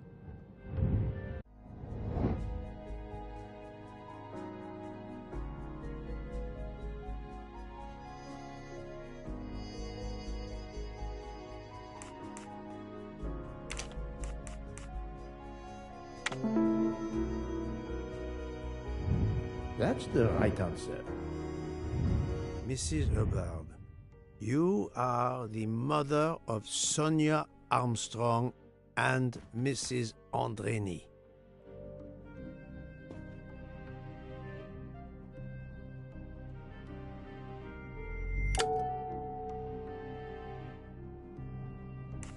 Madame Hubbard, you really are a remarkable actress. You put so much effort into your character and into staging the murder. I saw it as a perfect mosaic, each person playing his or her allotted part, so carefully arranged that if suspicion should fall on any one person, the evidence of one or more of the others would clear the accused person and confuse the issue. Everything was meticulously planned. But You hadn't expected that Detective Locke and I would be on this train, and the avalanche would block it on the night of the murder. You had to improvise. But again, improvisation would be another of your skills as an actress. So you came up with the story that the latch on the door that communicated with Ratchet's compartment was hidden by the handbag. I always fancied myself in comedy parts. That slip about the sponge bag was silly. Shows you should always rehearse properly. You know all about it, Mr. Poirot. You're a very wonderful man, but even you can't quite imagine what it was like. That awful day, I was just crazy with grief. So were the servants. We decided then and there that the sentence of death that Ratchet had escaped had got to be carried out. There were 12 of us, or rather 11. Suzanne's father was over in France, of course. First we thought we'd draw lots as to who should do it, but in the end we decided on this way. It was the driver, Antonio, who suggested it. Mary worked out all the details later with Hector McQueen. It took a long time to perfect our plan. We first had to track Ratchet down. Hardman managed that in the end. Then we had to try and get Edward and Hector into his employment. Well, we managed that. Then we had a consultation with Suzanne's father. Captain Arbuthnot was very keen on having 12 of us. He seemed to think it made it more orderly. He didn't like the stabbing idea much, but he agreed that it did solve most of our difficulties. Well, Suzanne's father was willing. Suzanne had been his only child. We knew from Hector that Ratchet would be coming back from the east, sooner or later, by the Orient Express. With Pierre Michel actually working on that train, the chance was too good to be missed. My daughter's husband had to know, of course, and he insisted on coming on the train with her. Hector wrangled it so that Ratchet selected the right day for traveling when Michel would be on duty. And then, at the last minute, you came. For the rest of the story, you worked out everything, Mr. Poirot. You were right about all of us. What are you going to do about it? If it must all come out, can't you lay the blame upon me, and me only? I would have stabbed that man 12 times willingly. It wasn't only that he was responsible for my daughter's death, and her child's, and that of the other child who might have been alive and happy now. It was more than that. There had been other children kidnapped before Daisy, and there might be others in the future. Society had condemned him. We were only carrying out the sentence, but it's unnecessary to bring all these others into it, all these good, faithful souls. You are a director of the company, Monsieur Bouc. What do you say?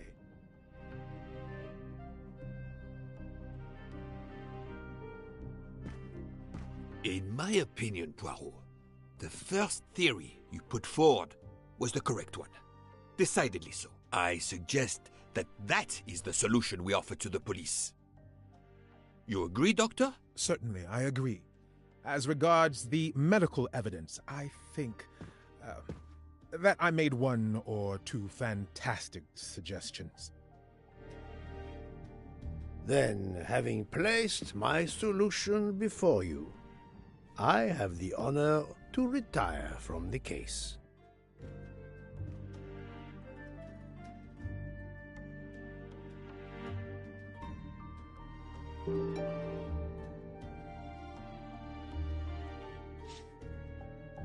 Gold trophy, the world's greatest detective.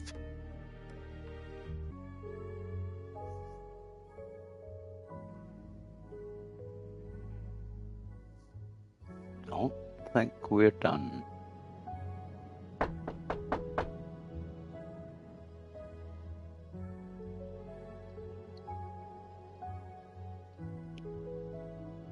But I'm sorry to wake you up in the middle of the night, Poirot, but it couldn't wait. There was a detail that bothered me in my preliminary autopsy of Ratchet's body. I went back to examine the body and I discovered a wound covered by another. The blow I hadn't seen was delivered by a thinner, sharper blade. So there were not 12, but 13 stab wounds. 12 stabs for 12 jurors. It doesn't work with 13 wounds. The symmetry is destroyed. It can't be one of the culprits who stabbed him twice? Doctor, a different knife was used. There is only one explanation. Somehow, some way, there is A 13th murderer on this train. We must tell Book. The case is not solved. Encore silver trophy. And this goes into chapter 9. I have a brief phone call. I know the timing is really not good, but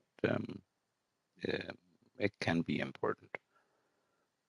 If not to me, then to the person I will call. So bear with me. I believe 2 minutes.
Okay.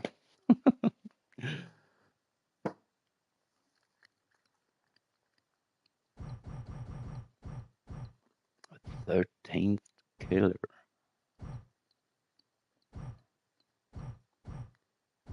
I'd wish I could turn the characters here, but unfortunately there is no such option. Yeah, no. 4 mustaches in this chapter, and a whole bunch of stuff here that I also can't really. And yeah.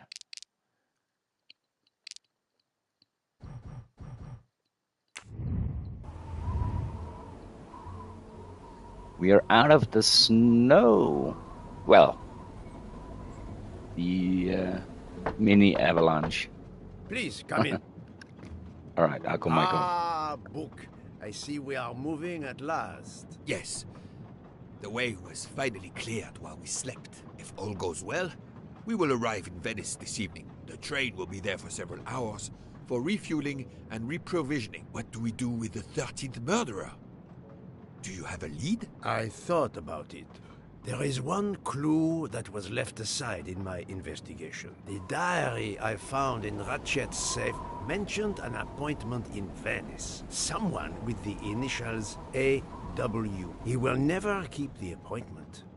But there should be enough time. I must try to keep that appointment for him.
That was easy.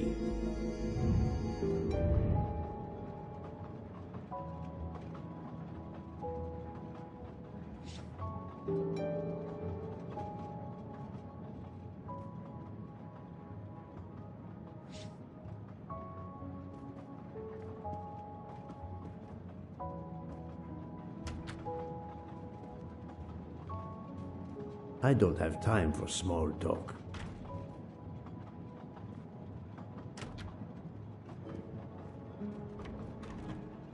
How would it look to the police if I asked a suspected murderer for help?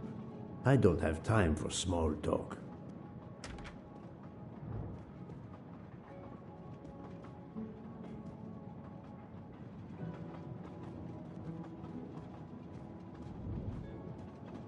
How would it look to the police if I don't have time? How would it...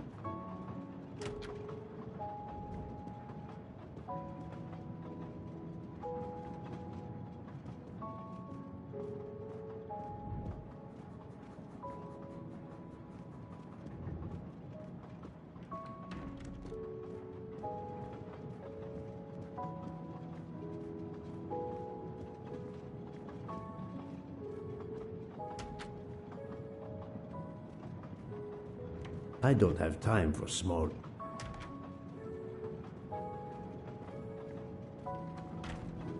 I think we should let Ratchet rest in peace. How would it look? I don't have time.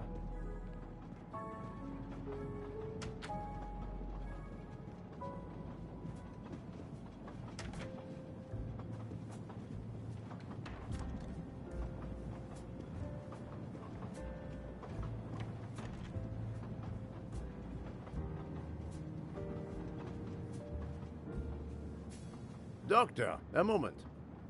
Have you made arrangements for Ratchet's body? Yes, it will be collected by the Italian authorities when we reach Venice. The autopsy will be performed there. However, there is something odd. Oh? Since the train is French, jurisdiction must be shared. When I told them you were already on the scene, they have both agreed to support your investigation until we reach Paris. Ratchet's compartment will be sealed until we arrive there. All of those who conspired to kill Ratchet are to be confined to the train until then as well.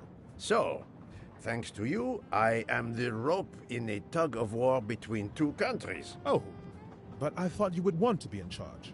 And isn't it odd we continue on our journey with a trainload of people that police consider potential murderers? Calm yourself, Doctor. It is not the first time I find myself in the middle. And, to be honest, I welcome the chance to see this case through. It is fast becoming one of the most challenging of my career.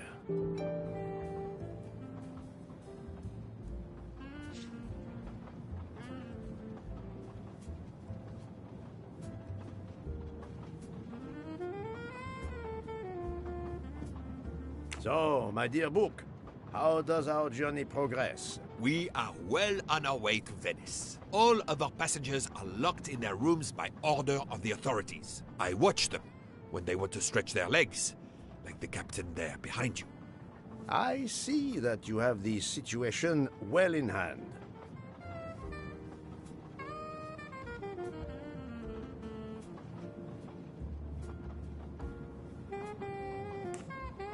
Would you be able to accompany me to Venice to follow a lead? I'm honored you asked me, my friend. I would have loved to help you.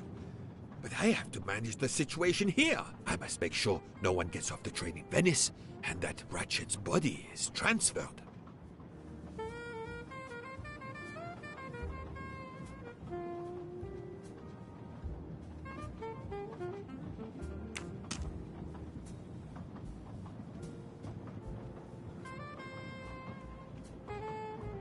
I'm not going to ask a murderer to help me catch himself.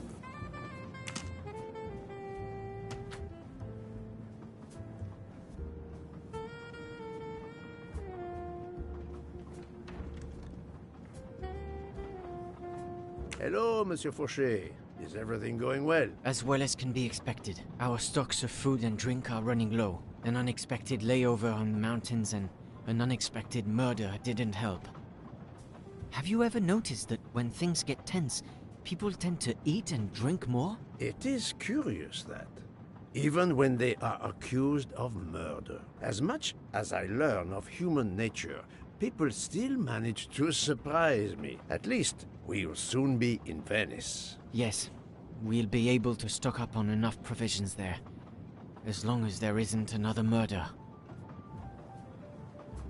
I don't suppose you could accompany me for an investigation in Venice? Me? I am honored you would ask, but Freya Hotaru and I have to reprovision the train. Just agreeing on what we need will take all of our time and energy.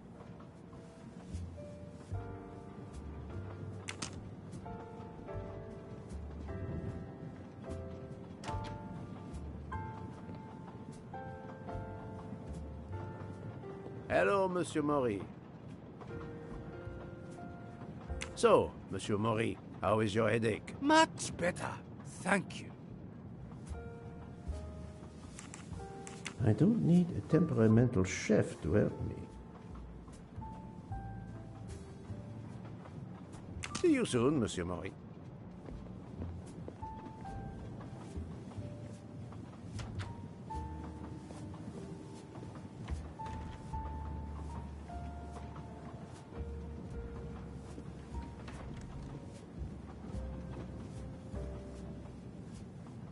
Mademoiselle Locke, you are clearly an excellent police officer. Could you accompany me to Venice for an investigation into Ratchet's activities? There is much we still need to know. Well, yes. It would be an honor to work with you. And I'm glad you trust me. What do you have in mind? There was a notation in Ratchet's appointment book. He had an appointment. With who? There were only the initials A.W. They were to meet at 10 o'clock at the Fontana dei Conigli. I want to know who Ratchet was meeting and why. But you've already discovered the 12 conspirators. Why is this meeting important? Unfortunately, the case is not complete. Dr. Constantine has discovered the presence of a 13th stab wound. One of them could have stabbed him twice. The wound was made with another, finer blade. Why would one of them have used two knives? Did they want to confess they killed him more than the others? And if so, why bother to deny it when they have already confessed? No, it makes no sense. And I do not close a case until all questions have been answered. You, of all people, must understand this. You're right. I do understand. I'll help you. Thank you. Together, we will uncover the truth. We will arrive in a few hours. Take the opportunity to rest. I slept well last night. No more effects of the drug. Excellent. Then be prepared when we reach Venice. We have another mystery to solve. Woo-hoo-hoo-hoo. It's not done yet. This is the third embarking dock, and no gondoliers available at all. Well, then we swim. With Carnival, you can't find a gondolier to cross that damn canal. They're all booked. Well, then we swim. The worst thing is that the fountain is just across this canal. We're almost there. Well, then we swim. Come on. Oh no, my mustache will get wet.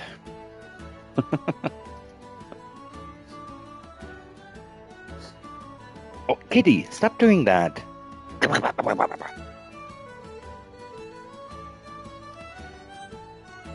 I don't know what it is with cats and attacking people's feet. I use them for walking. We've been through this before. I see a gondolier just over there.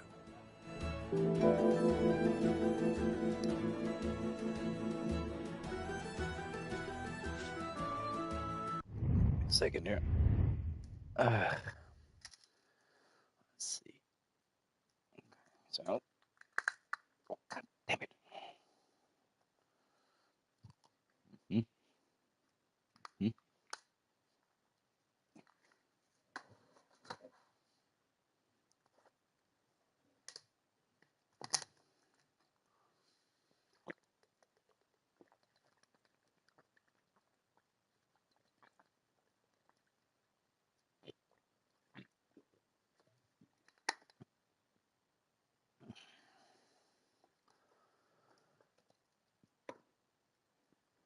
Let's see here.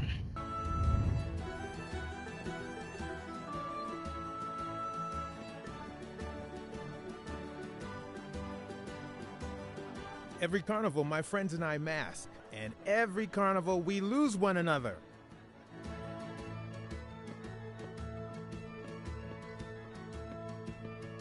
You have my full confidence, mademoiselle. I'll leave it to you.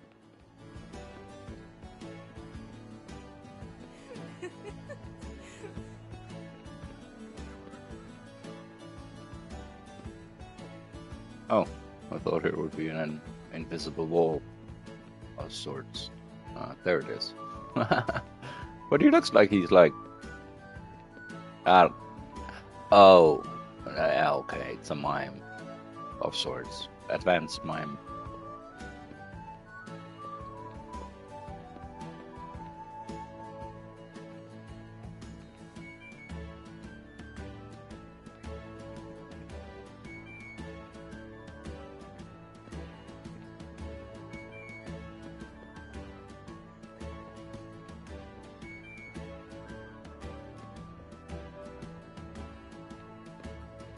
Ancora una volta sono dalla parte spagliata del canale per la festa. Sorry, I don't speak Italian.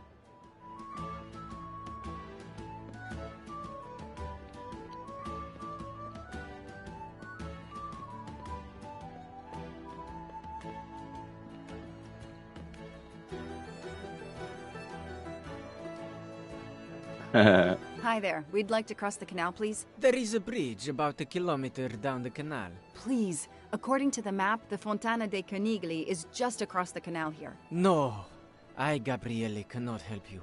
I'm sorry. We'll miss the 10 o'clock rendezvous if we try to get through this crowd, and have to walk a kilometer in both directions. Why is he refusing to take us across? He looks upset. I should try to find out why. If it's a matter of price, I'm sure we can work it out. Money? Money won't help me now. His problem isn't money. What is it then?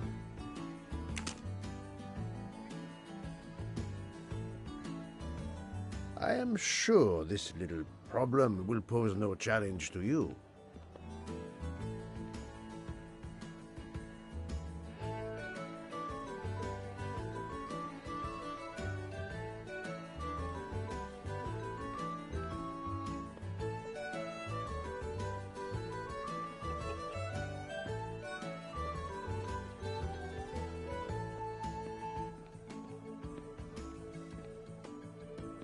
It's impossible to find a gondolier during Carnival. It's impossible. Mm-hmm.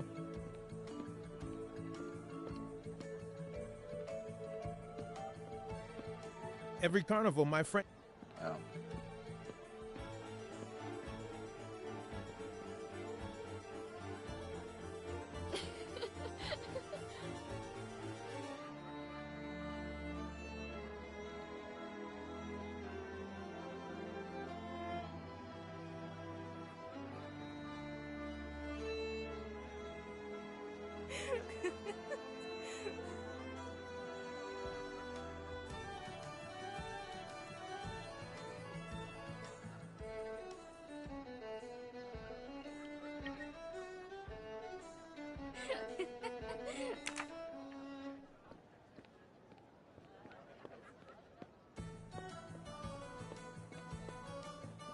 It's calm and relaxing, although not as clean as it could be.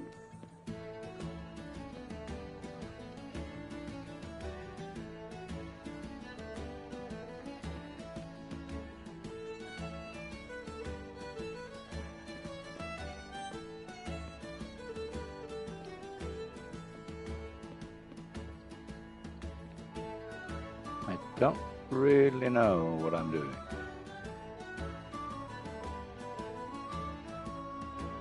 Not a picture for the tourist brochures.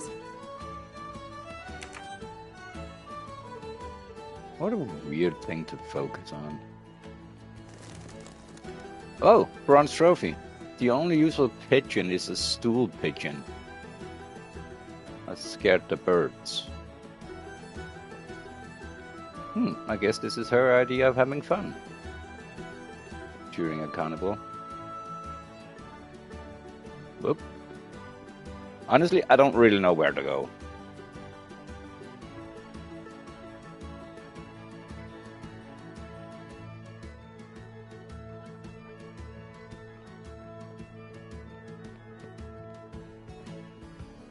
Here's a boat.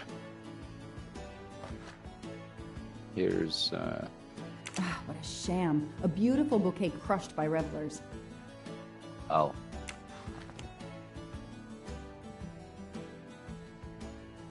Bella Chiara, the beautiful Chiara. A beautiful name for a beautiful gondola.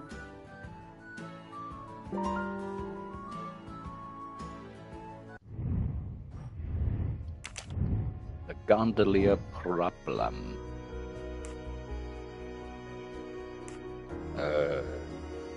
Yeah. Good.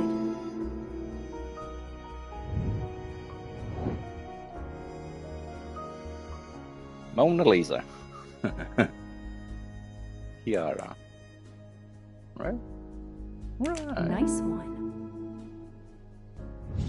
That is a great detective job. It's amazing.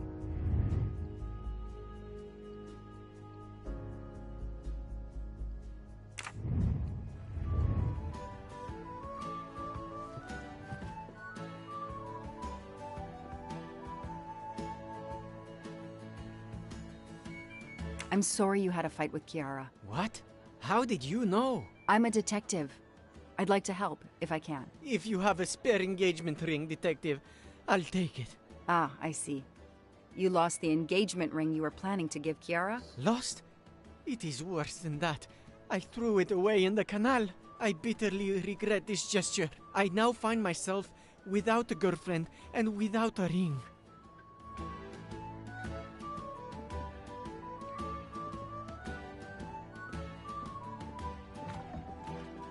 If we find the ring, maybe the gondolier will take us across. You are right. There is not much time. I will help you.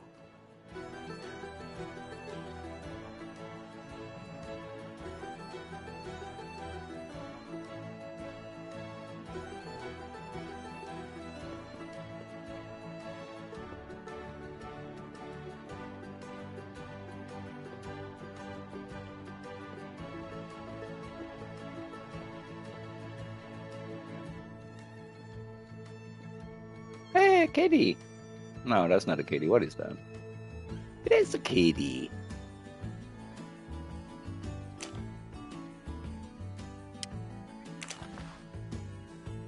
Oh, first I thought this was a cucumber. There are too many plastic bottles in the world. That is correct. Ah. I don't need an empty soda can. Why not? This is why there was trash here. I know someone who'll be happy. Yeah, me when I go sell it at the jeweler. No? No. Okay, give it back to the bar. Like chances 1 in a million.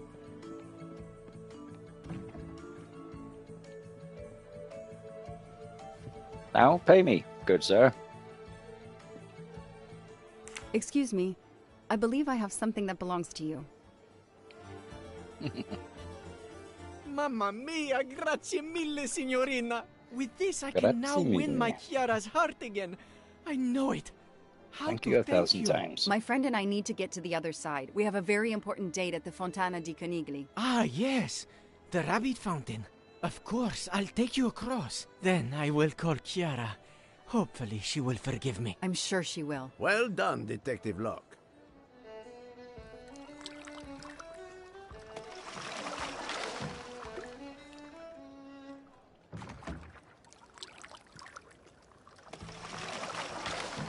This district of Venice is very charming. You will love it.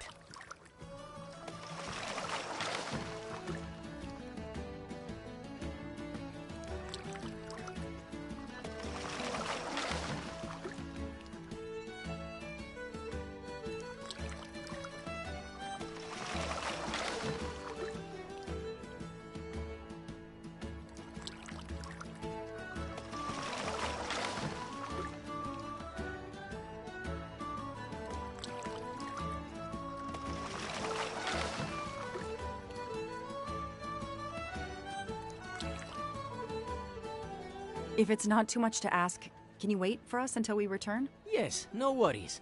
I can call Chiara from here. To find the fountain, walk along the quay on the left, then cross the bridge and you are there. You cannot miss it. Got it. Thank you. Thank you, Signorina. You have made me the happiest gondolier in Venice. Do you forgive me?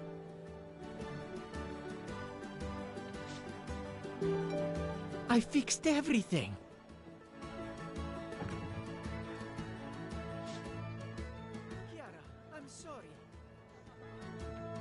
Show me how an American detective would handle this.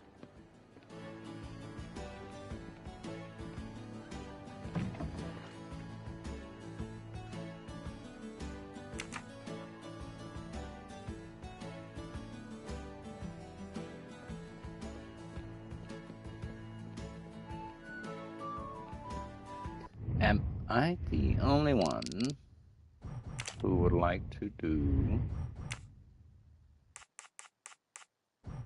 this?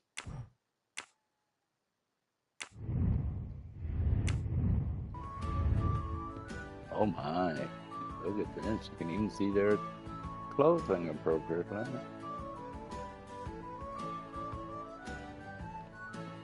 No. No, no. Are you...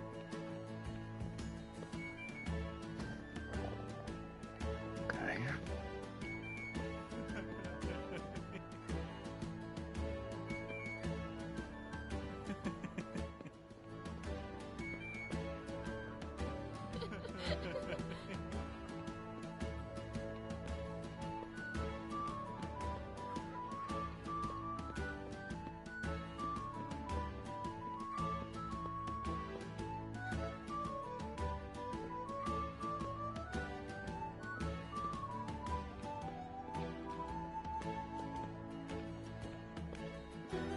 Kitty, sweetie.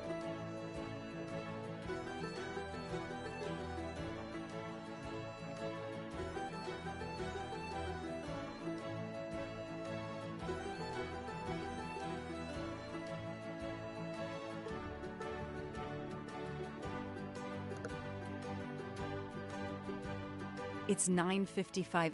The right time in the right place. Now AW just needs to show up. You made me run, Detective Locke. Poirot does not run. I'll wait, sitting down.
If I want my cat to stay out of the freaking cables, I'm gonna dig out her small footballs again. She's also... Move your bum. She's also annoying me. Move your bum. So before this goes to be something it's not supposed to be at all, then I might as well do it. But it's impossible. How you get them in here at the first place? It takes talent.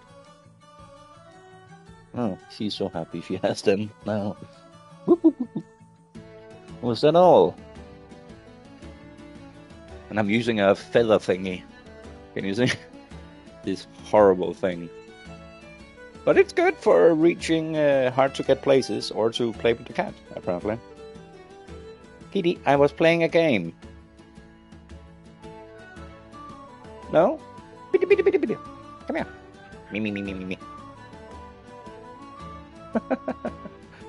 Yeah, you were on TV.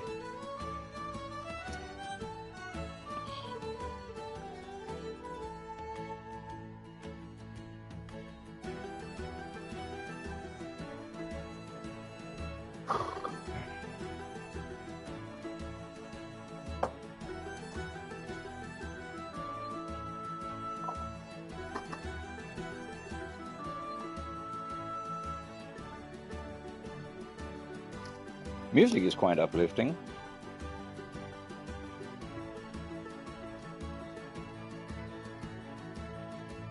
A little short, but yeah.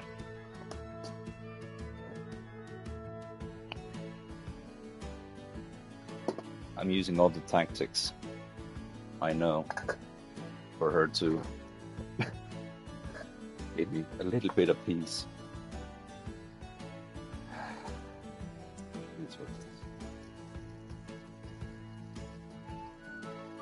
Now she has food, and now she will have water. There we go.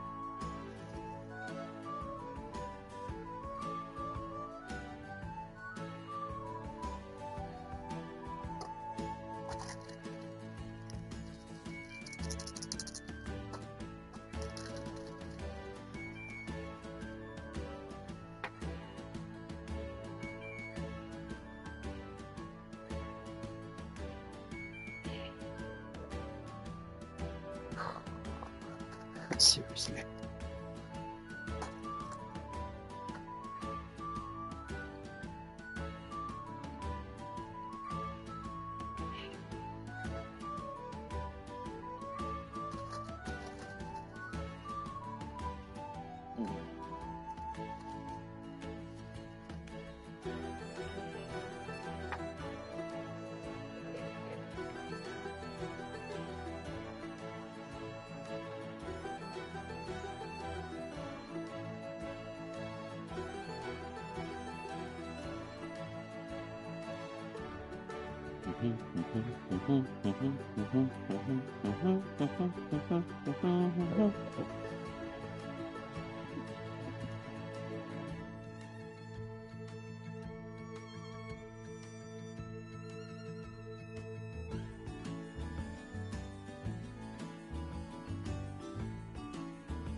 I've earned a gold mustache.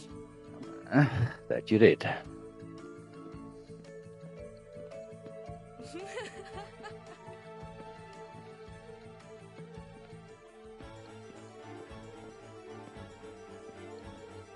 Did you see anyone who could be AW? No, no one. But who knows what those masks and costumes are hiding?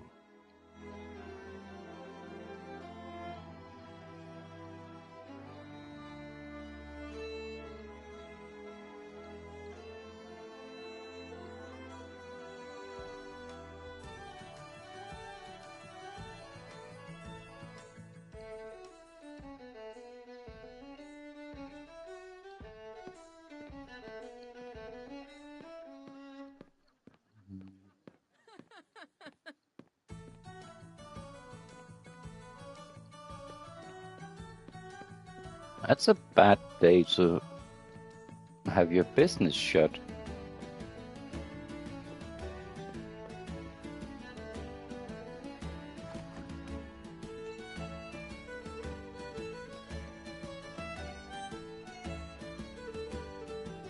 Okay, I'm at O.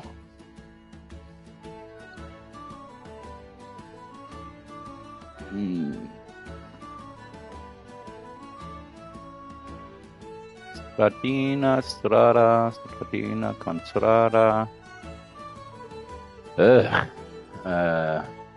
Piazza della Polizia, Cappello, Gatto, Fontana.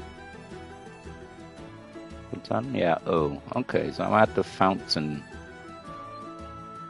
Plaza Square. H would be Via Verdi.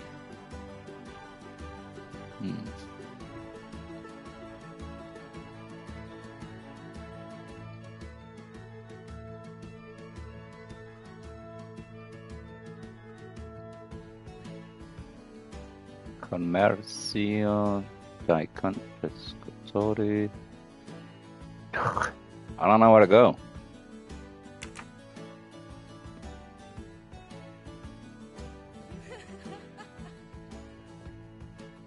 Ristorante.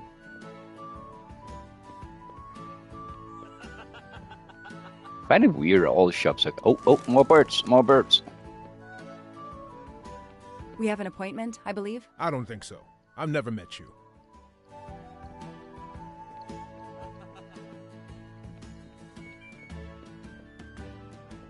I have an appointment with you, don't I? No, dove la tua maschera? Exactly. Something makeup. Or mask. Or... I just realized I don't know what mascara means.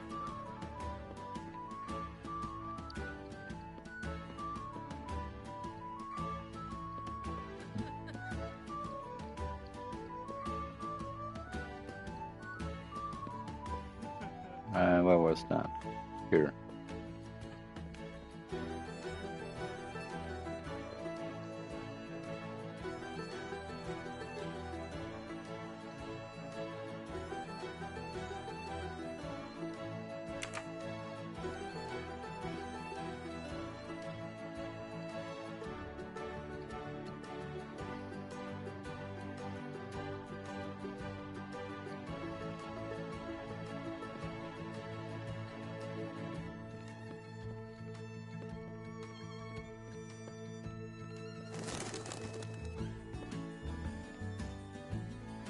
Kitty. Yeah, Unless you shot a new ball in there, you don't do that. Ugh.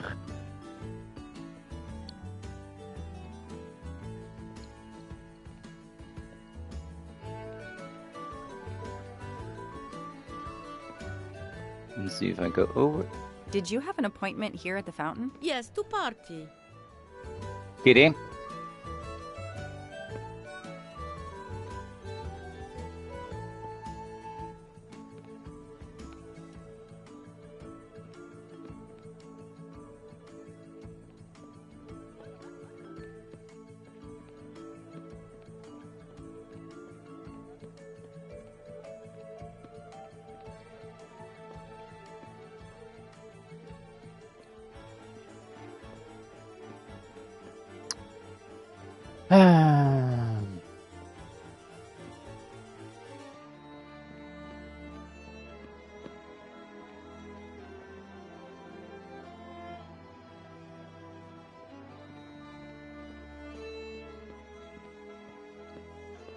So what am I inspecting here? Did you see anyone who could be AW? No, no one. But who knows what those masks and costumes are hiding? Did you have an appointment here at the fountain? Yes, to party. Oh, you again.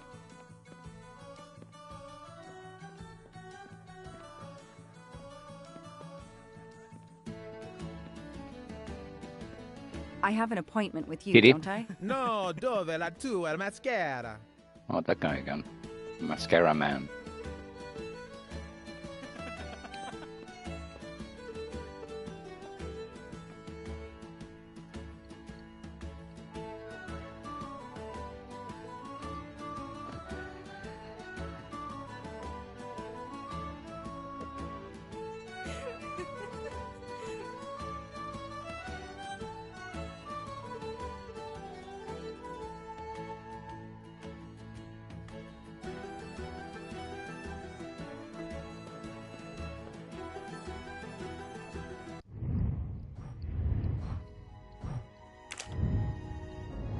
I have to find this Avie who had an appointment with Ratchet today at the Fountain of the Rabbits.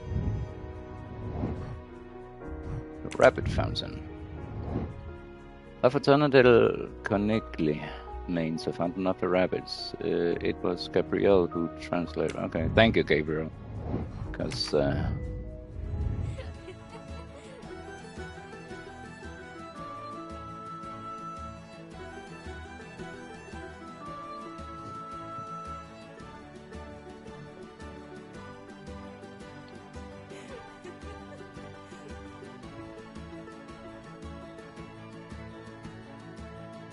obviously I'm looking for that man. But at the same time, or a woman, but at the same time,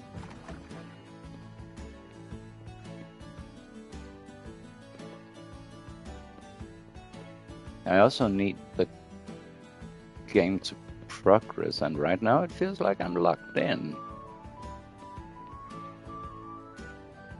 Yes, I know. I have you an spoke. appointment with you, don't I? No.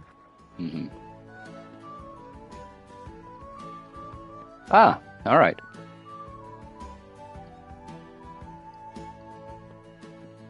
We have an appointment, I believe? I don't think so. I've never met you.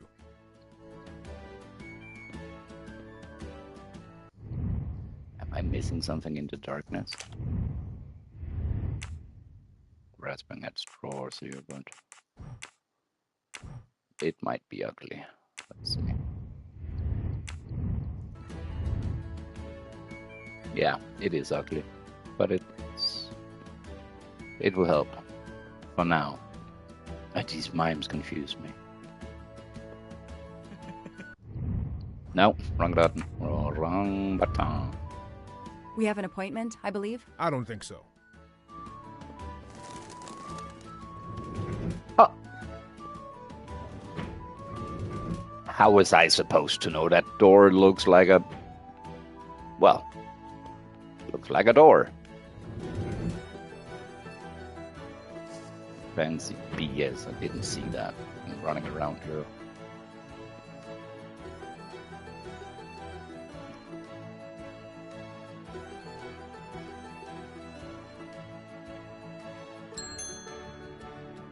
Nobody. The desk clerk must be asleep or off partying.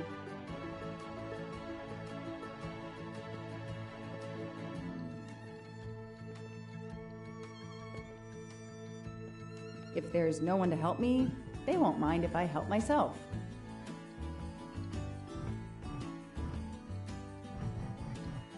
AW.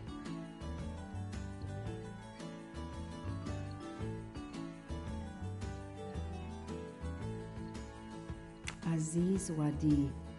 That's the only name that corresponds to the initials AW. Paziente, non Oh. ti ho sentito.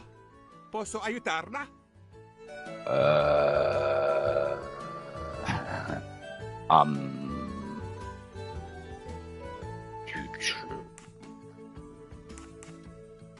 Something with rabbits. Hello, I'm looking for the Fontana dei Conigli. Do you know where it is? Oh, Just outside. it's right in front of the hotel. It's easy to recognize because of the rabbits. Thank you.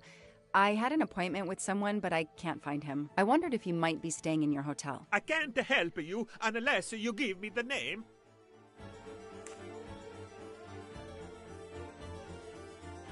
Okay. I have an appointment with Mr. Aziz Wadi. Do you know if he's here? Well, unfortunately, he left the hotel this morning. He seemed to be in a hurry, but he left a carta. You are? I'm Mrs. Ratchet. Mr. Wadi asked me to give the message to the signore, but I suppose this is okay.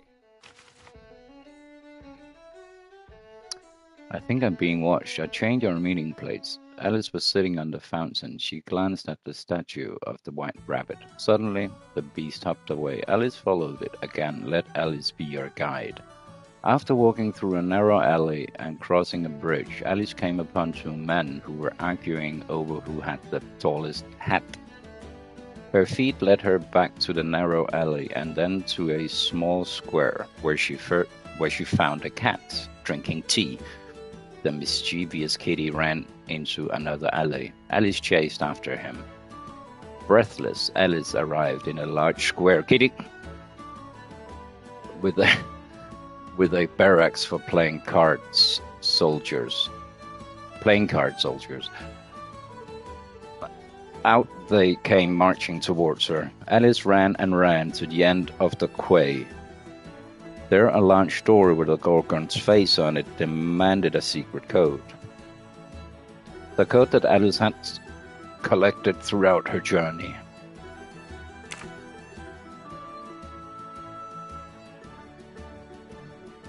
Again with the freaking rabbits. Okay.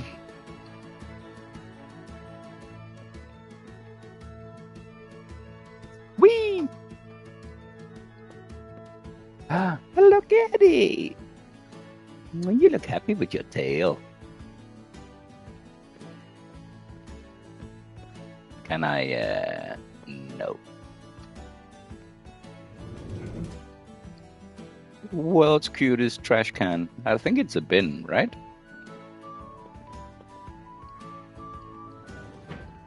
So, mademoiselle, was our mysterious A.W. here? No, but I managed to get his name, Aziz Wadi, and a letter he wrote for Ratchet. It seems to be a kind of riddle rhyme. Let me see.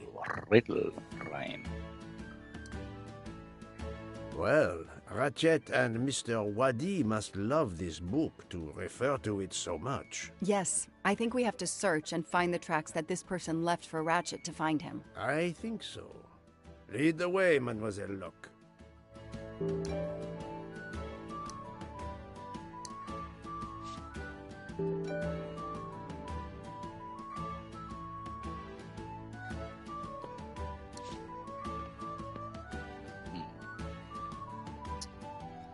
Alright, so I'm looking for mustaches, and I'm looking for something else, and there's a cat with blue eyes!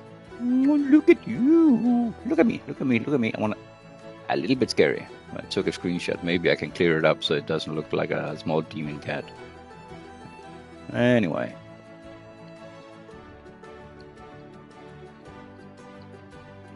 Oh, hey. 2.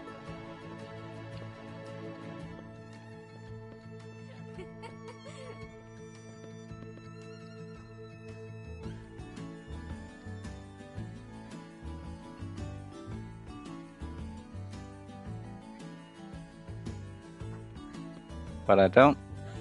Okay. Where did he go now? Sitting on his bum somewhere. No? Well. Oh. He's moving. You need help, Detective Locke? It looks like the writer of this letter is quoting Alice in Wonderland. No, I think it is a pastiche. Monsieur Carroll was a much better writer. Stash? It's a riddle. No, a map. Both.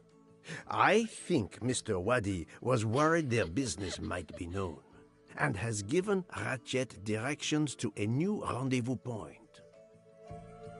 Well, yes, it says so in the letter.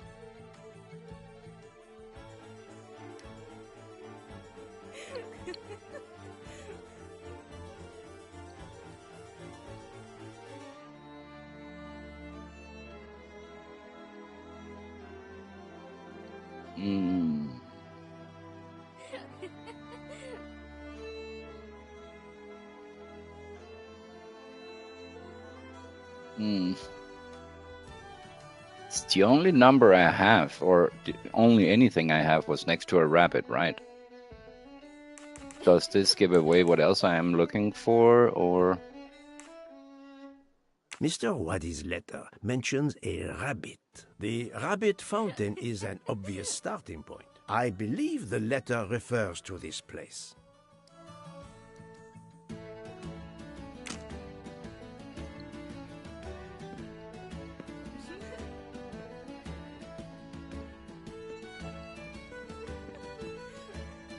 But I still can't now.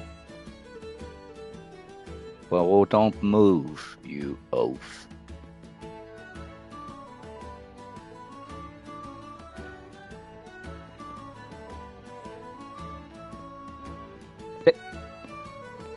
Another thing about this game, I don't know if you've noticed, but I have from the very beginning. People are walking very straight. You don't see the hunchback from Notre Dame in this game. It's almost like some of them are falling over their own backs. We have a reference to hats in the letter. Where can we find hats? If we follow the letter, our next landmark will be a cat. A real cat is not likely. Let's try to find a picture or a sign with a cat. A place with playing card soldiers. It sounds like a metaphor. What place could make us think of soldiers? The last paragraph suggests a door that requires a passcode.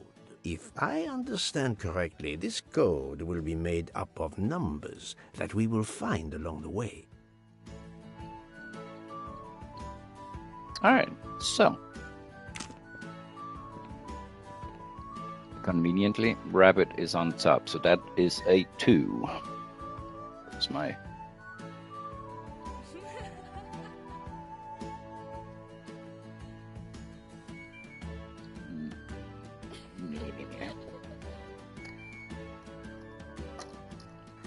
So, rabbit.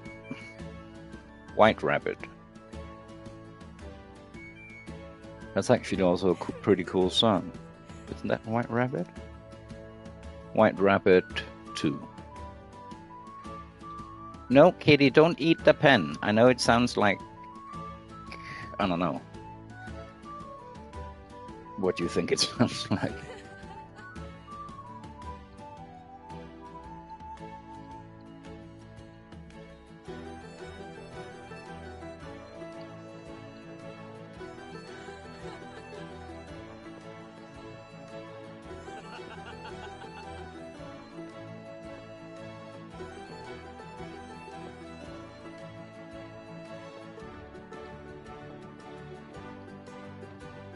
Hats, cats, and not so much books.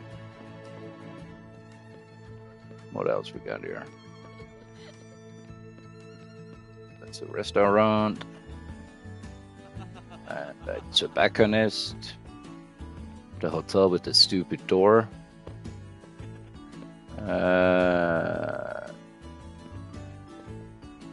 Cafe. Restaurant. Okay, safe to say it's not on this square. Oh, he let me pass. Alright. Gelato Federico. I don't know what I just said. Art and fart. No. Art and gatto. Gatto? Doesn't that mean cat? El gatto, the cat. Cat. I'm not sure. Okay.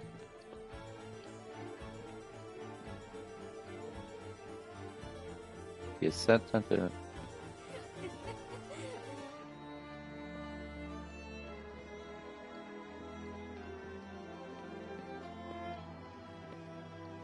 Kitty.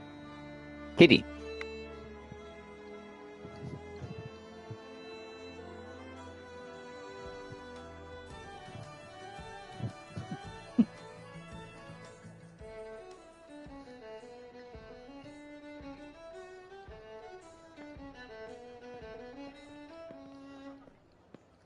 White rabbit. Cat. 4. It's a sleeping white cat.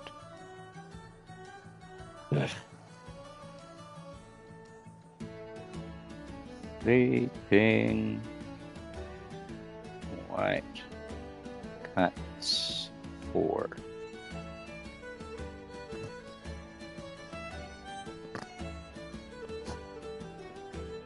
Gatto is cat, I believe. It's also El Gatto is also a very good capturing device that you can have externally. What's that? Ooh, so here's the door apparently. Alright. All right. So now hats, I guess.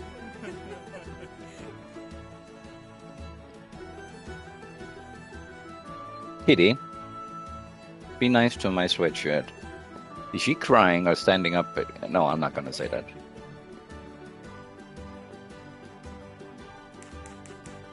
Hats, soldiers, and the door is in the ghetto square.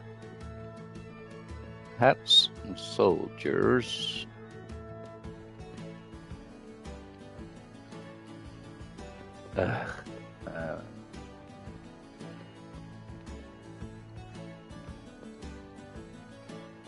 Maybe. Let's see. Restaurant, cafe. No, don't do that. I don't know who you're talking to, but you cannot do that. I was going to say I'm not a police officer. Well, she is. That's actually her job. So, just give you a ticket if you keep that up. Gelato, Federico. Oh, another cat. People everywhere. So this is the other side of the buildings, because all those businesses were on the square. Santa Maria. Okay.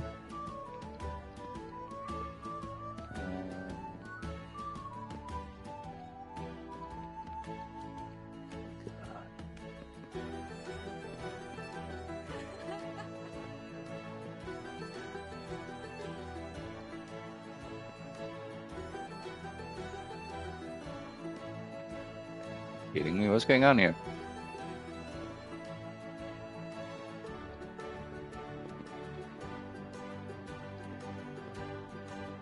I feel like I'm not supposed to be here. Sorry, coming through. Nice shoes.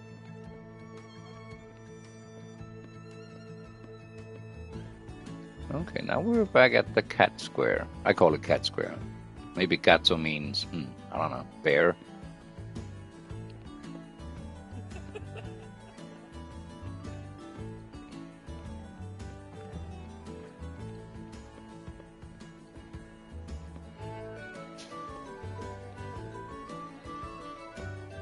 Here's a shop. Here's not a shop.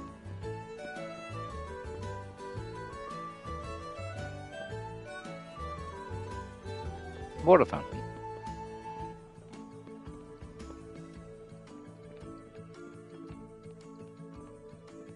Back at the bookshop.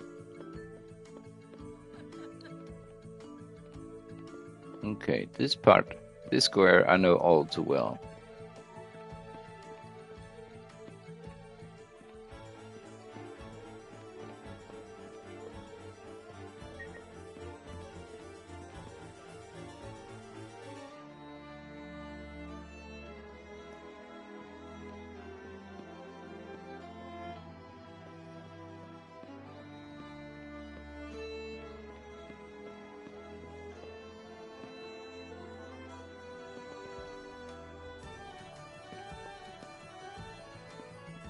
Now I'm walking back, but there's still shops here that I passed to get here, right? So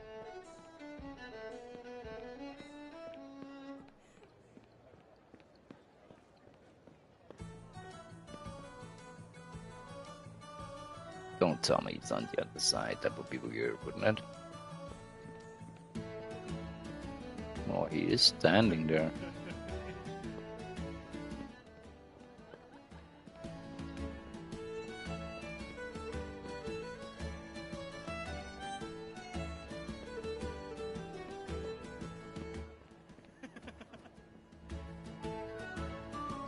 Yes, I assure you, I found your ring!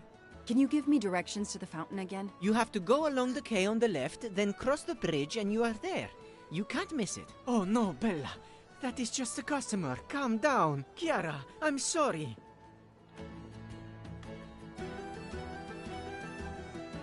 I fixed everything.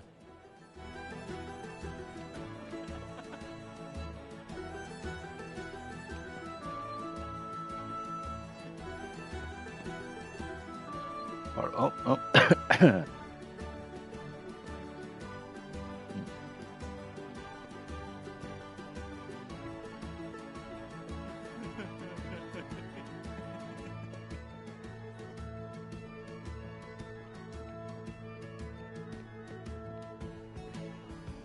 Kitty.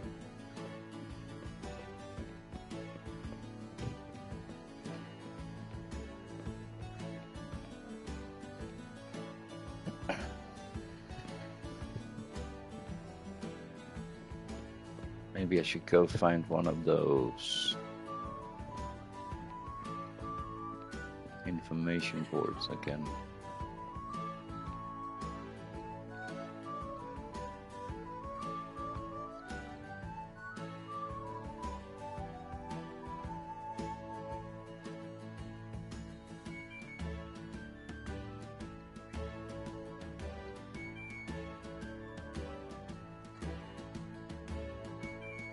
H.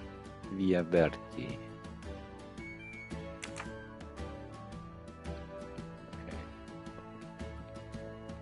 Okay. And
here.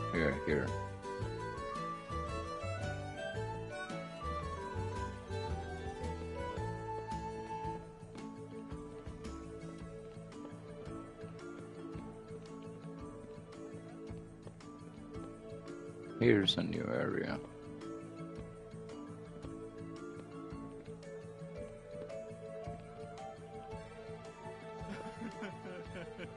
Hat shop.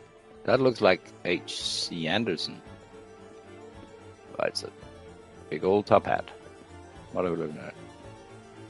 Hats. 8. What do I call this? Hat shop?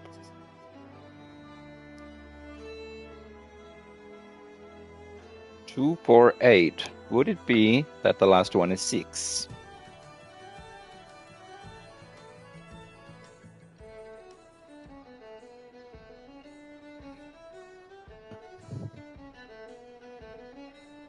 Might be too easy.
If you need a cup of coffee or something like that, then go.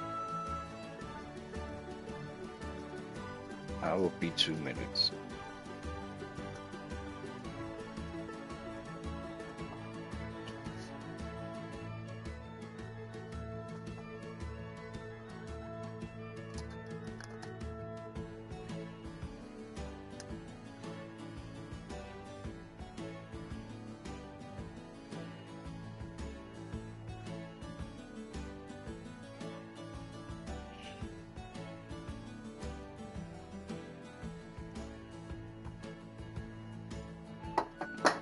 Shit.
Okay, hats and cats. What was the last one?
place with playing card soldiers. It sounds like a metaphor. What place could make us think of soldiers?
Alright, so here I have the bridge on my left.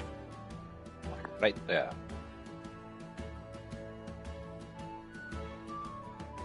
So for me to go to F, I would have to go almost straight right.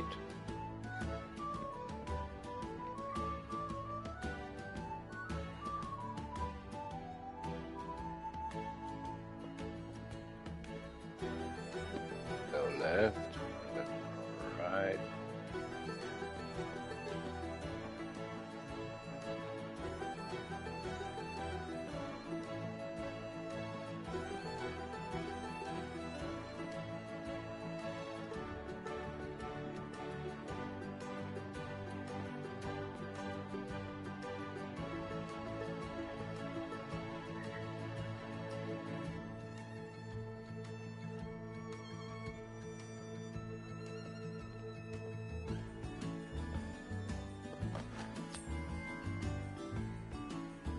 Shiny facial hair. The good news is that it's gold.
Not really my style, but I'll take it.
Ah, 2568. 2468.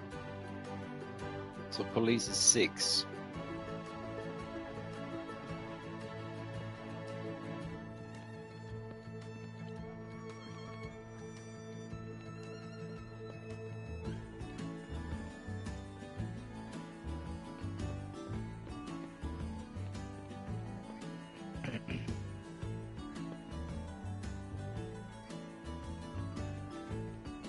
Has to be this. No.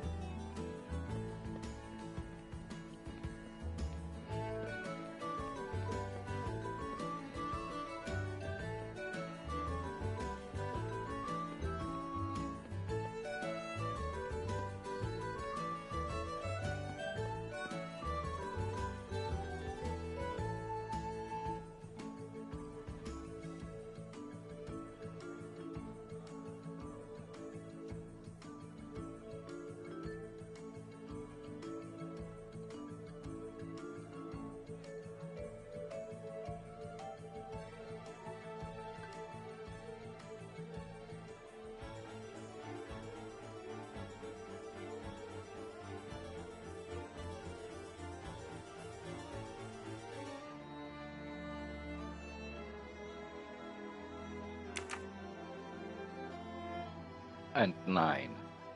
Here lastly. Oh, wrong button.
Hey, you. A can't lose them.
I am Speed, silver Move trophy. over.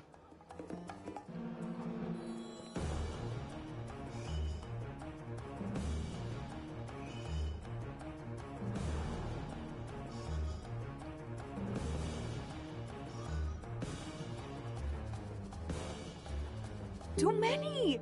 Too many masks! The murderer could be standing there watching me and laughing.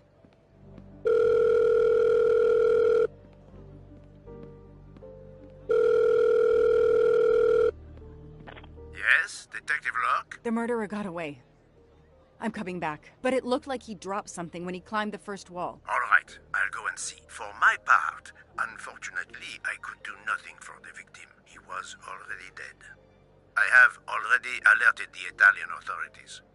I will see what I can find while I wait for them.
A pair of women's glasses.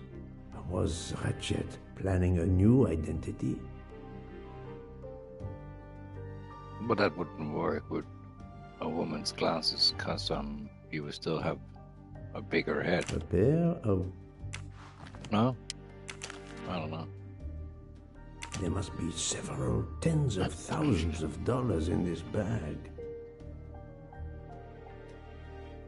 There must...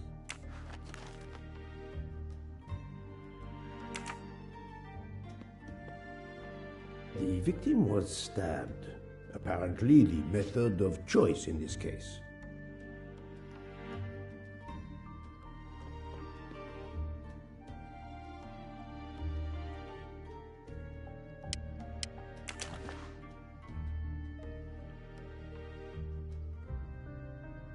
A bunch of keys. If, as seems likely, Mr. Wadi is a resident of Geneva, Then, one of these may belong to his home there.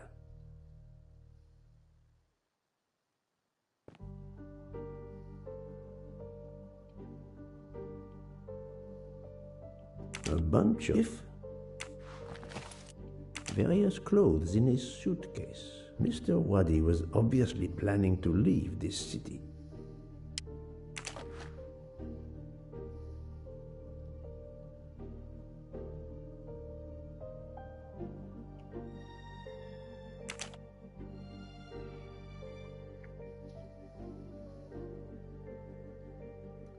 I'll turn down brightness in just a...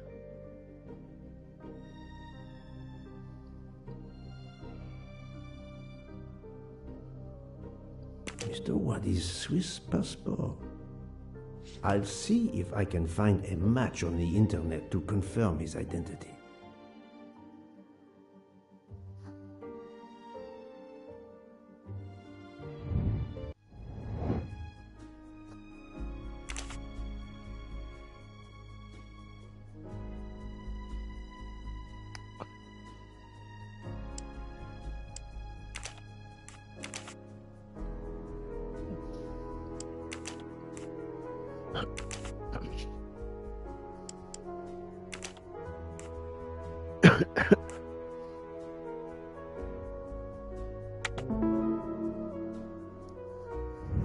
I'm right again. That happens to me a lot.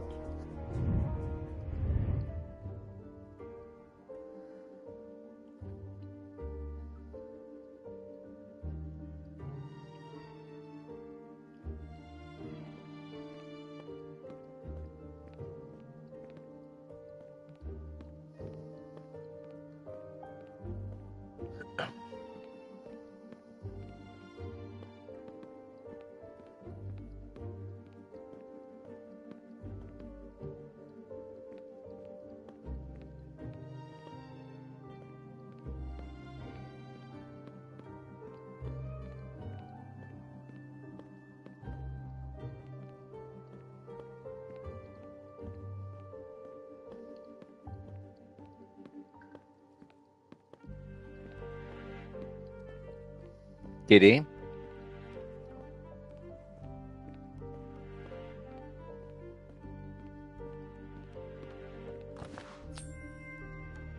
Haha! Golden mustache.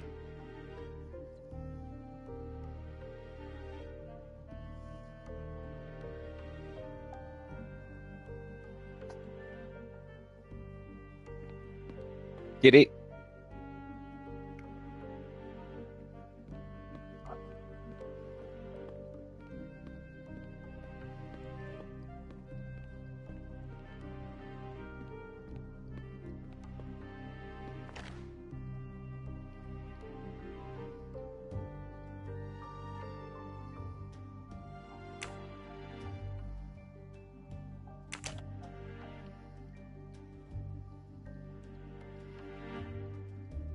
A false passport with Ratchet's picture. Clark, Ratchet.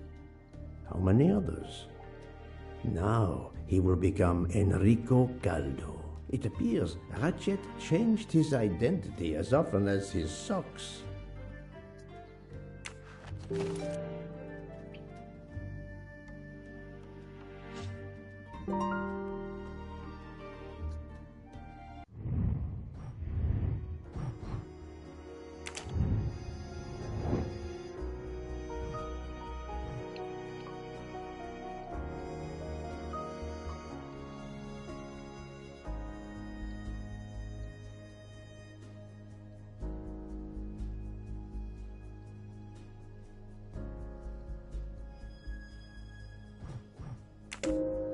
This is the most likely answer.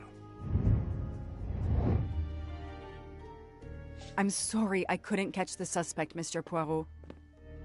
There is no need to apologize, mademoiselle. Your efforts were marvelous. I found some information about Mr. Waddy. Did you access the FBI database? Don't worry, my little gray cells were enough. However, the database may confirm the origin of these banknotes. No need. I included them when I continued my investigation. Excellent.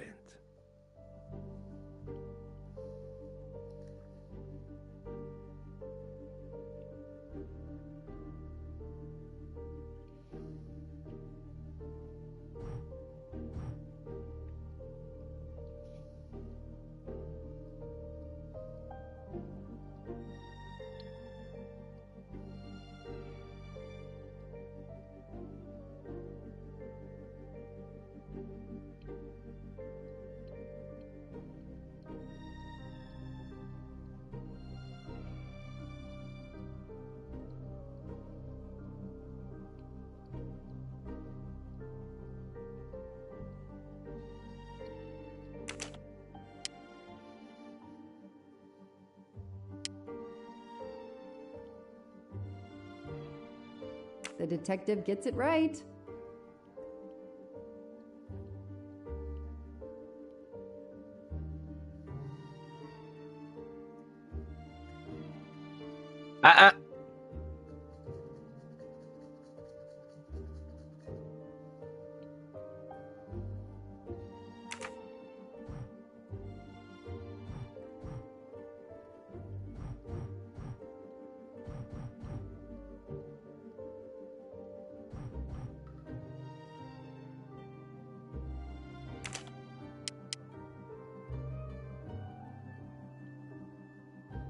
Heo. Hey, I'm Andrew. a pretty good detective after all. What's up?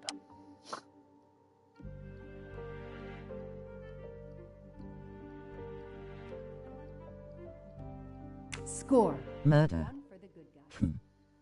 Mr. Poirot, it's part of the ransom money from the Armstrong case. You are surprised? I suppose not. So Ratchet had it in an account at the Banque du Lac. It would seem so. He knew the serial numbers on the banknotes could be traced, and he could not spend it, so he stashed it there. But now he's run low, something he didn't count on. He hopes enough time has passed so he can begin to spend the ransom money. Ah, there is something else he didn't count on. What's that? He didn't He looks like Emma House from the show. Detective look. And your tenacity. Thank you. But we are still left with a murderer on the loose. Hercule Poirot. Progress.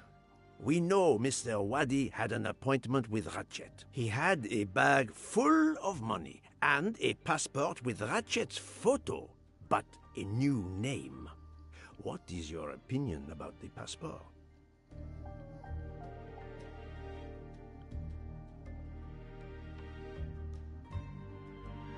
Oui, this is French. Swiss. French. Yeah.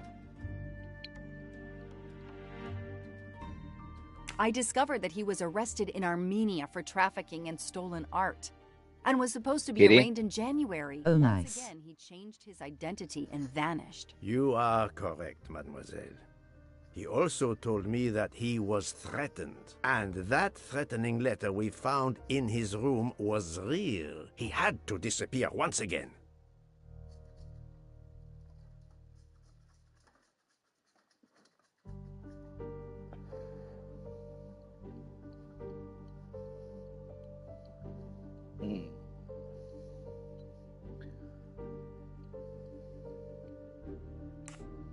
The bag isn't very big. He could have easily run away with it. If he didn't take it, it was deliberate. He wasn't interested in the money. If the motive wasn't money, it leaves passion or revenge for motive. So, Detective Locke, what do you think?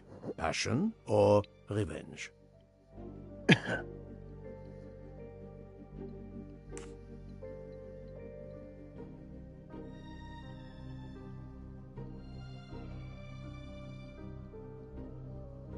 Revenge seems like an obvious motive to me. The murderer carefully followed Wadi from the fountain to the new meeting place despite Wadi's precautions. That is cold. His motive should have been the money. That's a lot low. We cannot yet know for certain, but that is a sound psychological analysis.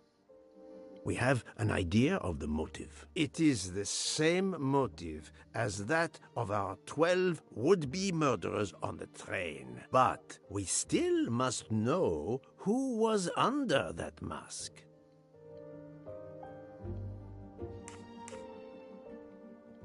I think Wadi's killer is also Ratchet's murderer. The motive for both deaths was revenge, and both are related to This guy sound quirky. Exactly. So our murderer is linked to the Armstrong case. The money is linked to the He also Armstrong does in the case. series. But these glasses that I found, Is he quirky? they must have something to do with this He case. is special Wait, in those glasses many mean ways. something to me.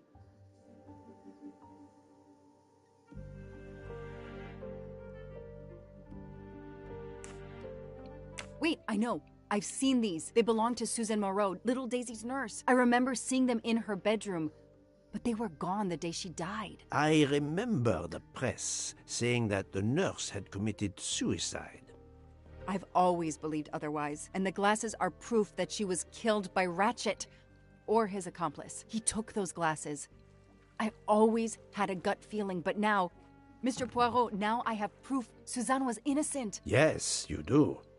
But the question I ask myself is this. Why did Ratchet keep these glasses? In my investigation at the time, I had already found Daisy's hair clip in one of Ratchet's hideouts. And now, Suzanne's glasses end up in this bag, which was a delivery to him. 2 objects from 2 victims of Ratchet. Keeping an object belonging to his victims as a memento of the murder. He was a fetishistic killer, a trophy hunter. Okay, we managed to clear up some of the gray areas. What now? The bag only contained a fraction of the $1 million ransom of the Armstrong case. The rest must still be in a secure place. I will make a wager with you that it is the Banque du Lac in Geneva where Mr. Waddy worked. Waddy was also the keeper of Ratchet's secrets. They were killed by the same murderer. Agreed. Well, there is nothing more we can do here except wait for the police. Prepare yourself for a long evening with the police. We have a lot of explaining to do. And after that? A visit to Geneva, perhaps? Chapter 9 completed. Bronze trophy. Kitty? Do you get to chase someone? I just did. Man or a woman wearing a mask, but the problem was that we there in Venice, we were at a carnival. So we don't know who was in the mask. Here you are at last. Okay, cool. We just left the police station. We had to explain to the Italian police that we were not murderers. What? Another murder? I'll tell you when we're underway. Are all passengers and staff aboard? Yes, everyone is I've here. played Langlois a couple times. Waste any more time. We have to make a longer than usual stop in Lausanne. What? How long? Long enough to do a little banking in Geneva.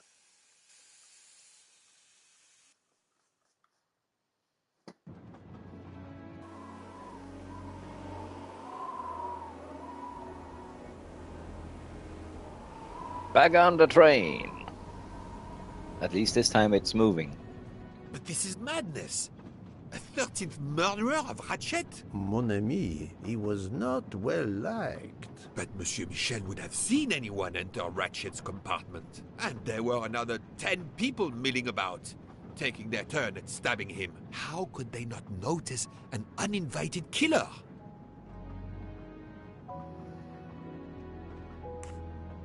The 13th killer could have acted when Michel was smoking on the platform at Vinkovsky. But even after the train departed, Michel was absent from his post at the end of the corridor several times the night of the murder. I must know where he really was and when.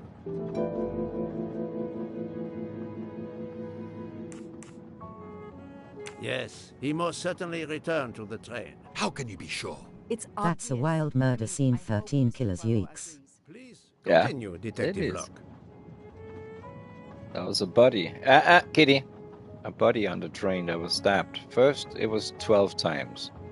But then it was with different knives, and 11 of the 12 wounds were done by right hand, but with different precision and different depth. And the last one, the 12th, was done by a left-handed person. So that, of course, made the whole thing a bit weird, because was it one killer? Was it two killers? Was it one deranged person that went totally bonanza with both arms? Now it sounds like the Arceus. This is off a book of Agatha Christie, a very famous author. And this is actually not the first video adaptation of her book. There is one for PlayStation 4 that is in another climate. I really like that, so I got this here. And also learned that there is also, what's it called, Murder on the Nile? Like, the river. Very, very cool. Yeah, it is. But it is a long game. I did not expect this. It is not just point and click and you're out of there in 3 hours or so. No, no.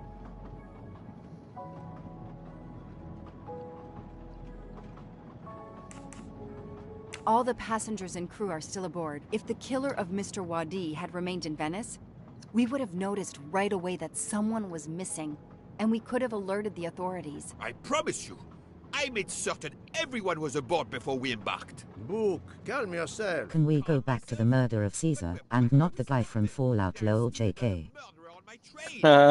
Wait a moment. Can I change my mind about my verdict? Can we turn everyone over to the police? Everyone? Including ourselves? What? No. No. Oh, it's a nightmare. Let us take it step by step, my friend. We can start by eliminating all of the members of the Ratchet jury.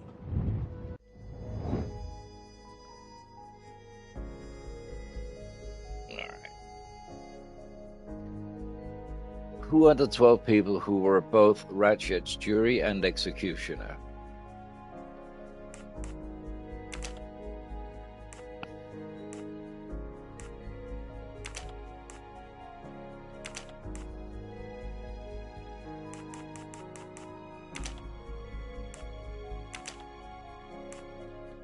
Yeah, this is a lot of people.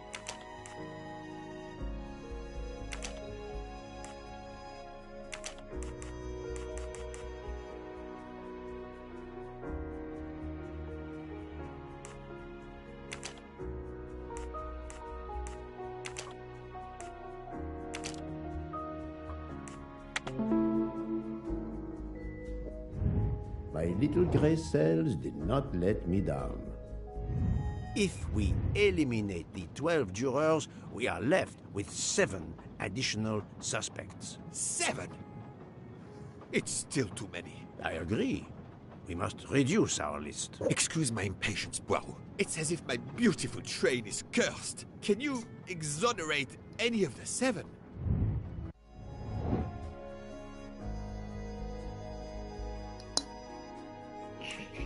We already did. I feel we already did this. Book worked hard to get me aboard the train. We He is did already definitely do not this. a suspect. No, she's an American police officer. Good. Mademoiselle Locke cannot be a suspect. She pursued Mr. Wadi's murderer. And the doctor has also been acquitted of any wrongdoing. Well done. Dr. Constantine alerted me to the 13th stab wound. He is not a suspect. Trust no one, lol. Cells did not let me down. I have 4 suspects left who I must now examine more closely. Miss Nielsen, Monsieur Maury, Monsieur Fauché, and Countess Andreni. One of my employees? Suspicious? All 3 got off the train in Venice to restock supplies. Any one of them might have slipped away without being noticed. I suppose. But what of Countess Andreni? You cleared her yourself. She is cleared of the first murder, but we know little of her movements here in Venice. So, we still have 4 suspects to interview. Detective Locke? I can't join you, Poirot. My chief saw something on the news about the case and my involvement. He's demanding an explanation. If I want to keep my badge, I have to call him. Then you must do so by all means. I'm sorry. No need to apologize. I understand. I'll make the call for my compartment. If you're looking for me, I'll be there. Great that they have gotten reception again, because that was an issue before. But I must. There is, of course, one other suspect with a motive for murder. The ransom money. You mean Detective Locke? Then who did she chase? Who killed Aziz? We both saw the masked murderer standing over the body.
Come to Poirot, my exquisitely sculpted friend.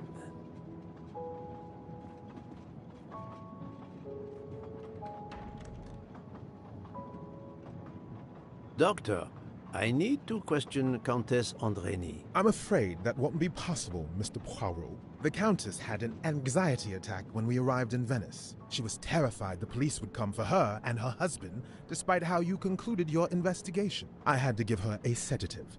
She has been sleeping since. You have stayed with her all the time we were in Venice? Count Andrény begged me to watch over her. I have not left this room. You're the reason she's in this state. Book voted to absolve you all. I accepted his verdict. I told her. I tried to reason with her. What she has already suffered, the strain of these last few days, it was too much. I understand, Count. It's quite all right. I have the answers I came for.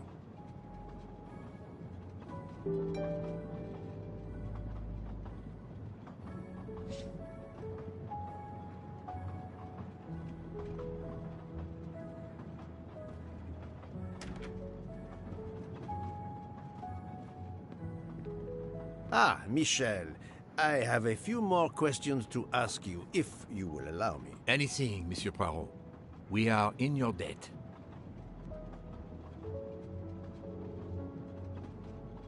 Please tell me your movements when we were stopped at Venice Station. Once the compartments were cleaned and the linen refreshed, I stayed in my quarters. Did you notice anything special? Comings and goings? Monsieur Bouc had asked everyone to stay in their compartments. I would occasionally walk the train to ensure everyone was comfortable. Oh, I saw Monsieur Maury was all alone loading his crates of provisions. A great chef like that, reduced to petty labor, I would have helped him. But Monsieur Bouc had ordered me not to leave the train for any reason. So, Monsieur Maury was forced to labor alone.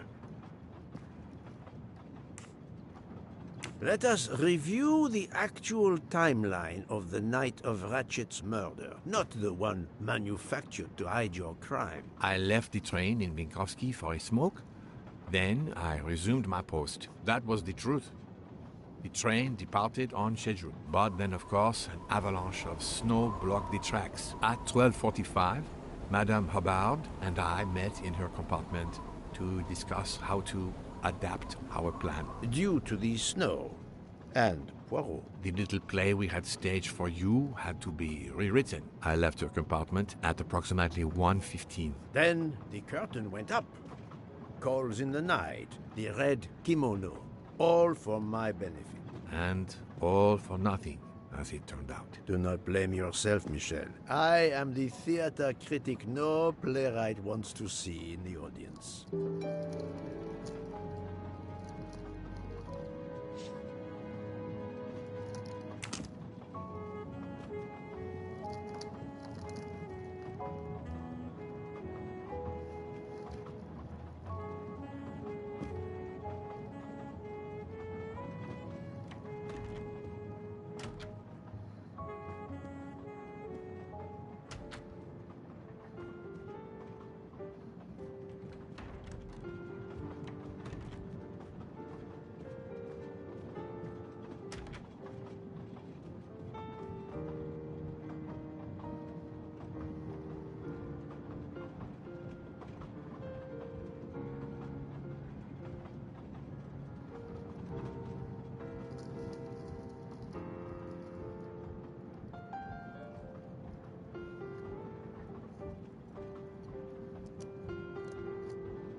Check the piano keys for blood lol.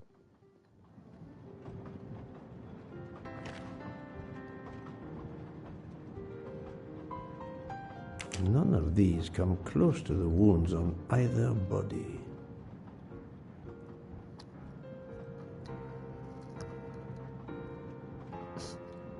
I appreciate you being here. Don't misunderstand me, but I'm not sure that you're contributing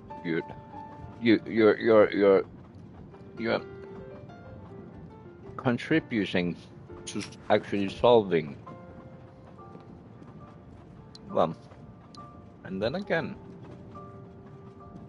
Sometimes you must listen to.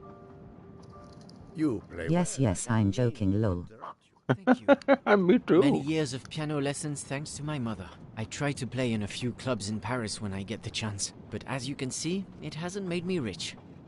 What can I do for you? Conversation only. Aye. Tell me about your time in Venice. I had Monsieur Bouc's permission to see my sister. She lives in Marghera, just outside of Venice. She had a baby a few weeks ago. This was my first chance to meet my new nephew. Monsieur Bouc gave you permission? Yes, you can ask him. Most assuredly, I will. What time did you leave, and when did you return? I left around 9:10 p.m. I was back by 10:45 p.m. When I got back, Hotaru was in a lot of pain. I gave him He seems nervous. That would have been enough time For the first to time. kill Monsieur Wadi and return to the train. Yeah, for the first time. May I see your knives? Of course. They are here. If you don't mind. Help yourself.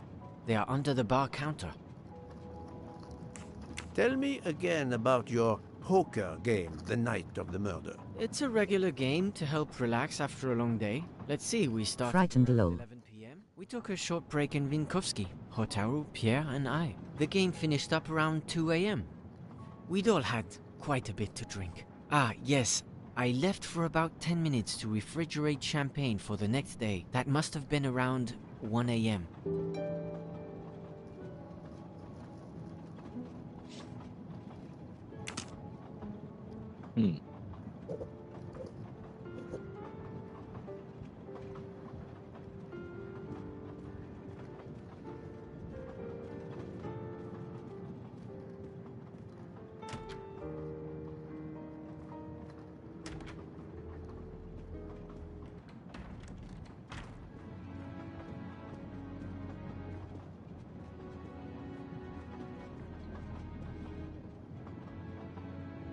You told Fauché he could go into Venice?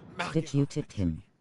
Not so far away. It was his only chance to see his sister. He's been working every trade for weeks. There is never time to see the new baby. Enough, Book. Your heart does you credit, but your common sense, it... I know. But it's fine. Isn't it? He did come back. Oh, it's fine, as you say. Unless he saw the baby, then killed someone else and returned to the train. But that's monstrous. Murder is always monstrous, my friend.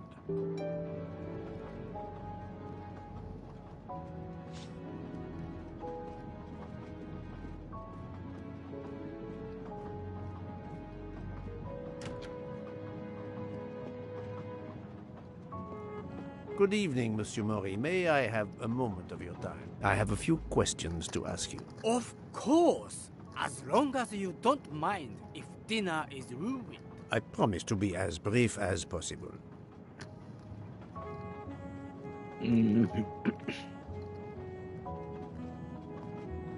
What did you do while we were stopped in Venice? With Freya's help, I loaded fresh produce for the next part of our journey. Then, you may not believe this, but my job requires a lot of physical labor. My back suffers. Fortunately, Jean has become quite adept at separating my vertebrae. As you may know, I have solved the murder of Monsieur Ratchet.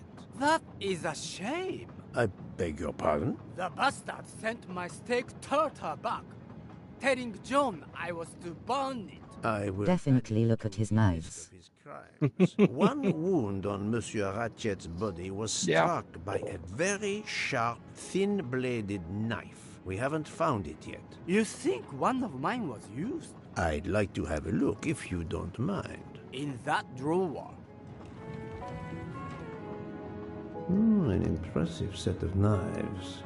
But their blades are too wide to have been used for the crime. Maybe the microplane.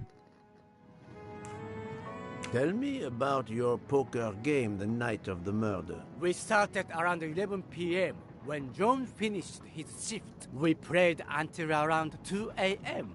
From what I remember, it's a bit vague. You played without a break. Actually, We did break once for a smoke. Jean, Pierre, and I. When we stopped in Vinkovsky. When was Definitely used the food processor.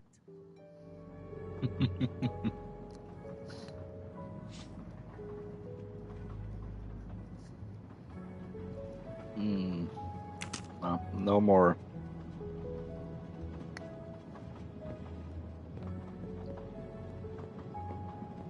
It looks like his freezer is open.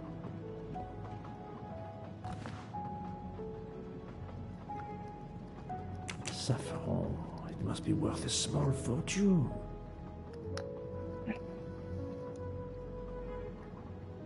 I like the container.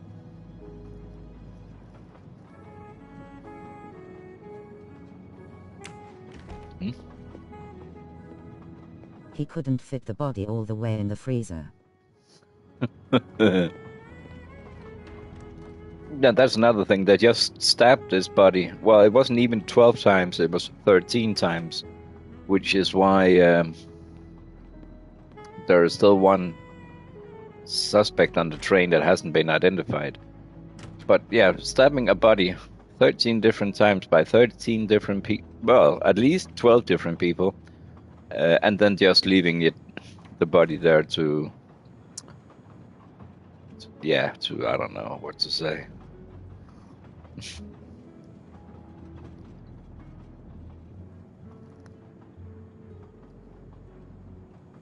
Was some time keeping stats while the live action was going on. Like play-by-play.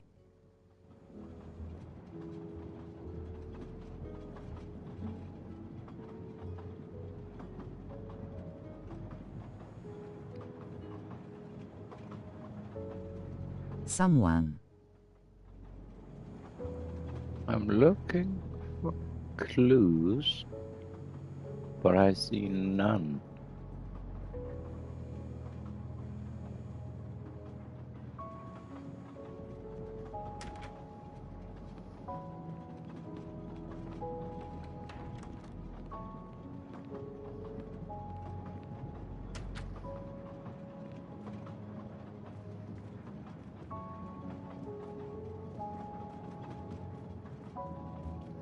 Where's the raging clue?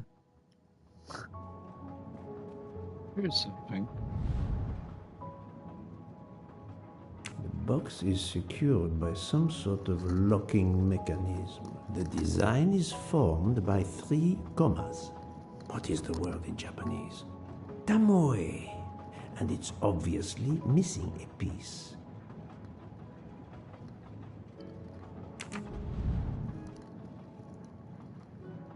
That could easily be knives in there.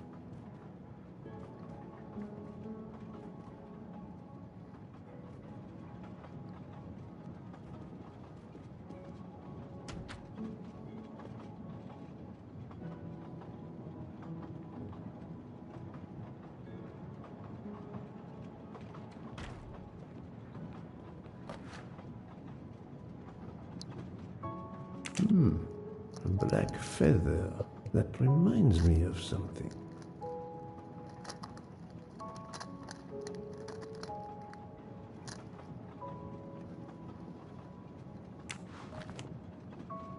Does it have to be knives? Can it be a shiv? It could. At this point, it could be anything.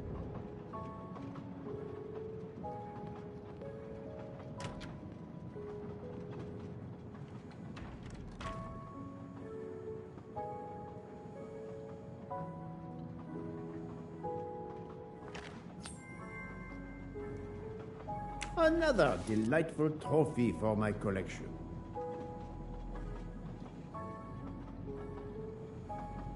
Good evening, Mademoiselle Nielsen. May I talk to you for a moment? Of course, Mr. Poirot. I'm not going to bed right away. Can you tell me your movements while we were stopped in Venice? That'll be easy. I didn't move much at all. Let's see. I helped Hataru load all of the food crates aboard the train. Hataru had everything he needed, but I realized they forgot half of my order. I spent over an hour on the phone with the supplier without success. I had to change the dessert menu for tomorrow.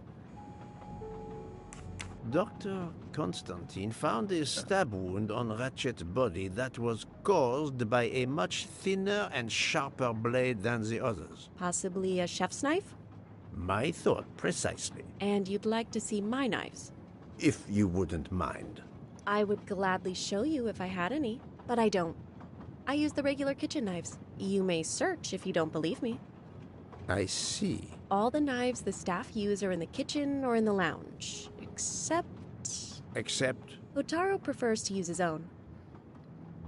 Monsieur Mori doesn't use the kitchen knives? Not usually. I know he keeps a set of traditional Japanese knives in a box in his room. He doesn't let anyone else use them. Although now that I think of it, he has been using the kitchen knives lately. Can you tell me exactly about your poker game the night of the murder? We started around 11 p.m. In Vinkovsky, we took a short break. Hotaru and Pierre went outside to smoke. Oh, and Hotaru got sick around a few minutes past 1 a.m. 1:10 a.m. maybe? He spent about 15 minutes in the bathroom, but he didn't want to quit on a losing streak. Did his luck improve? No, so we played to around 2 a.m. He lost every hand. I've talked to everyone, but some elements of the testimonies do not seem to correspond. I need to recheck a few things.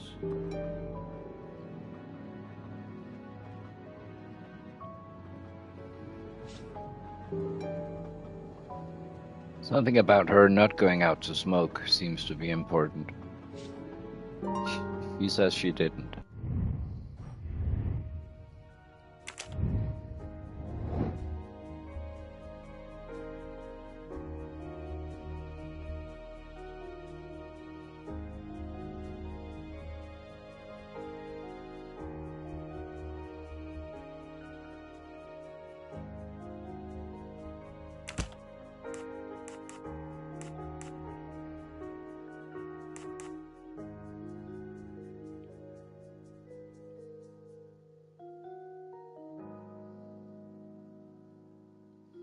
Michel, Mori, and Faustner.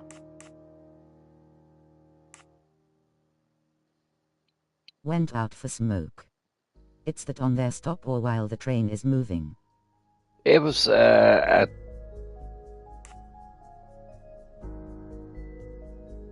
Vinkovsky.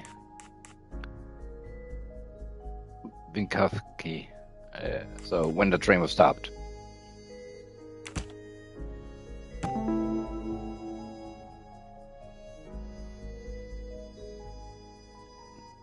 Left the train okay.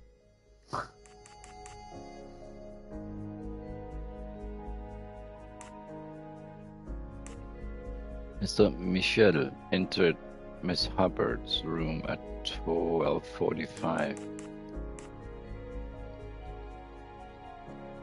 Yeah.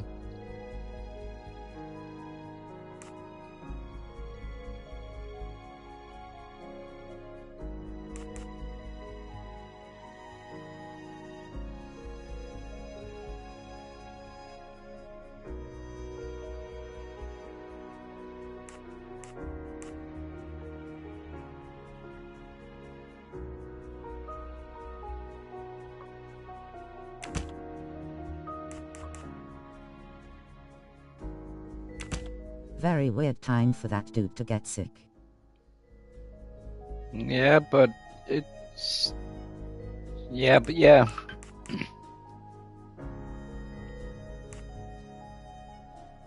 Did she see him in the bathroom for the whole 15 minutes?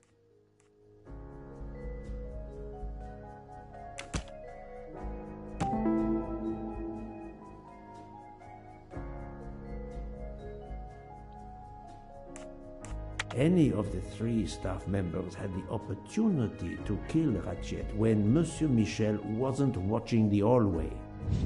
I'm right again. That happens to me a lot.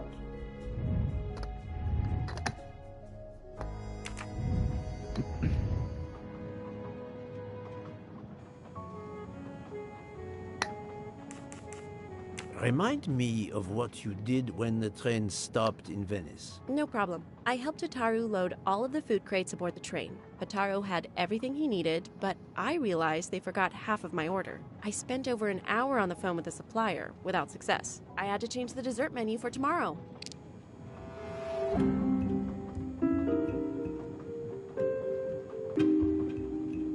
Mademoiselle, I believe you're hiding the truth from me. What makes you say that? Michel saw Monsieur Maury carrying the crates of food alone. You weren't on the platform. I did help Hotaru. The entire time? He carried so many crates, his back was sore. I'm sorry about that.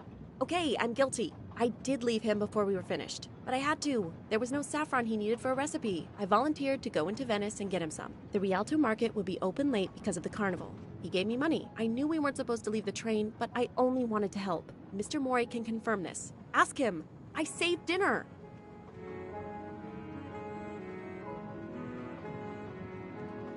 Oh, on behalf of my palate, I thank you.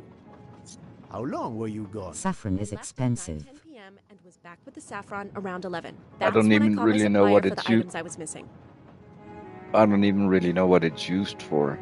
Miss Nielsen had almost 2 hours to buy the saffron, find a costume, kill Monsieur Wadi, elude Detective Locke, and make it back to the train for that phone call. Yes, it's possible that was enough time. Thank you, Mademoiselle Nielsen. That is all for now. Sorry again, Mr. Poirot. I hope you enjoy tonight's dessert.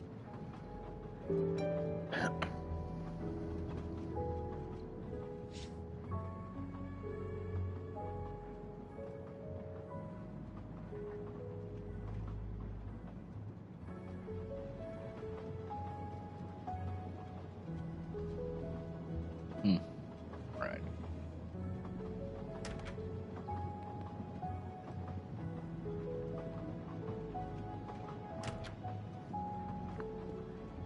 Seasoning for rice and other things. It's similar to tea. You soak it in wine or something, then use that liquid to cook something. Okay. Uh-huh.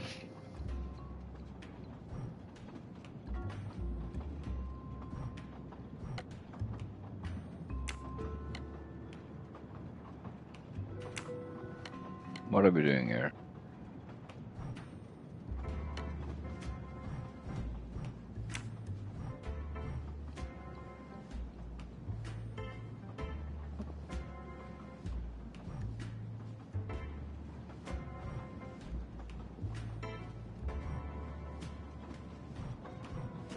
It has elements of affecting your mood positively. Like sugar.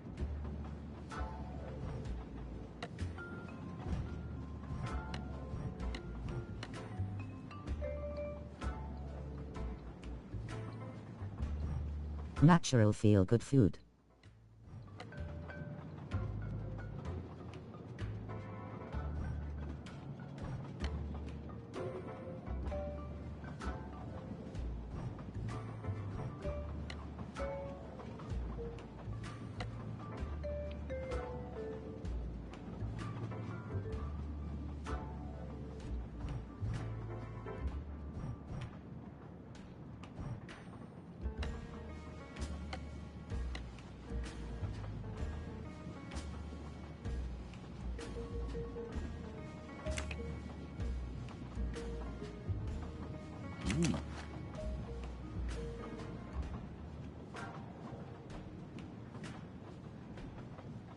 An object that looks like a broken comma. It must be part of something else.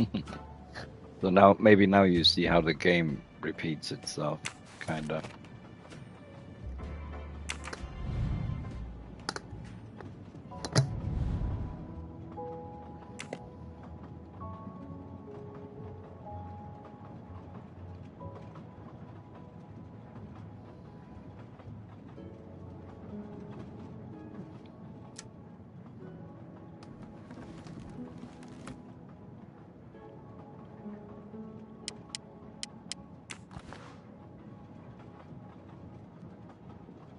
Sushi knives, razor sharp.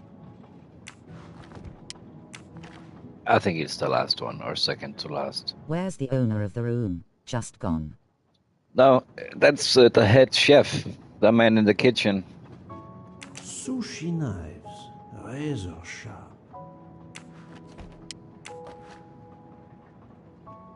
Sushi.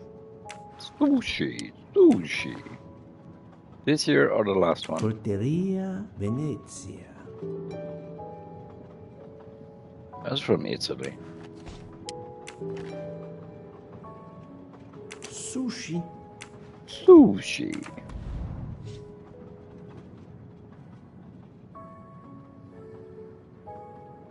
I have a knife like the square one. I swear I didn't do the murder.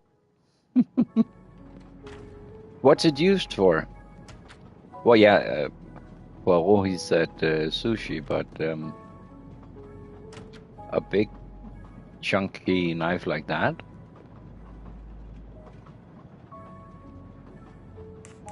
I'm sorry, Monsieur Mori, but haven't you forgotten something? Shopping. You haven't told me about the knives hidden in your room. Ha! Yes, indeed. I forgot to tell you about those. They are my personal knives.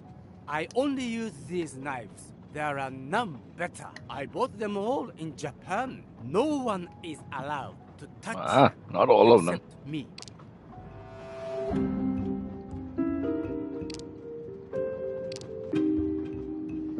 I'm afraid you are better at sushi than lying. What? What do you mean? Venezia. One of the knives has an inscription, Coltelleria Venezia. Did you happen to go shopping tonight, monsieur? Damn you, Poirot. Very well. One of my sushi knives has been missing since the night of the murder. I thought you were going to believe I killed Ratchet. He routinely sent back my dishes to be ruined. Why does God give rich people the money to afford the best cuisine, but not the palate to appreciate it? I panic. I know a very good store in... Wide blade helps give you space to cut anything repeatedly. I've seen bulky ones that as big as a small cutting board. I assure you that I had nothing to do with any murders. I would have an easier time believing you, monsieur, if you put that knife down. Oh, yes, of course. Sorry. What time did you leave on your little shopping trip? I left around 9:30 p.m. I was back a little after 11:15 p.m. Time enough to stab Monsieur Waddy and return. Very well, Monsieur Mori. That's all for now. If I have another question... I'll be right here, cooking.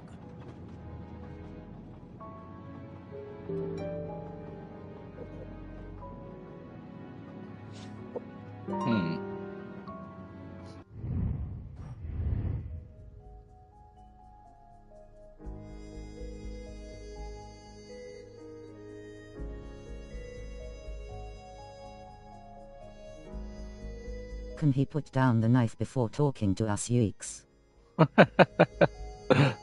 Sometimes the chat can be a little behind, and I think maybe right now is one of those moments, because, yeah, Poirot, he commented on waving that knife around like a feather duster.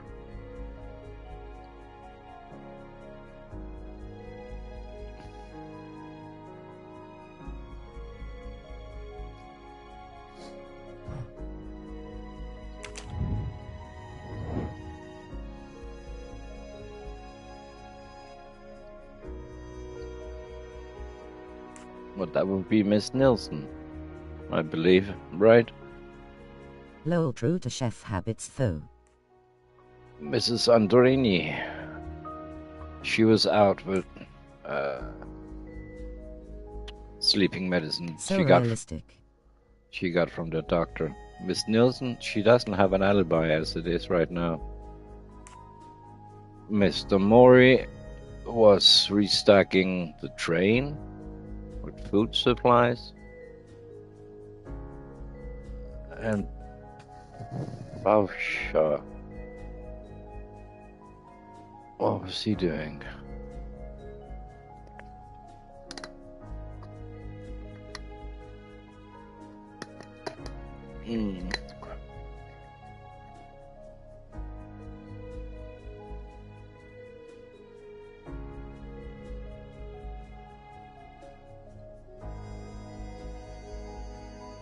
He was visiting his sister.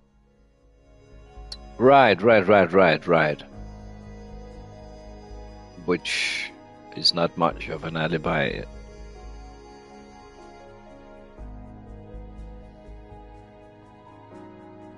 Give me a second here.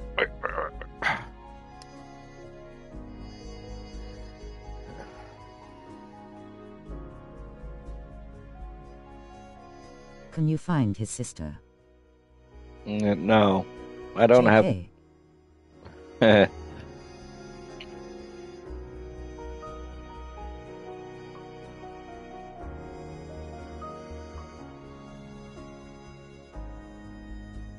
Give her my number, JK.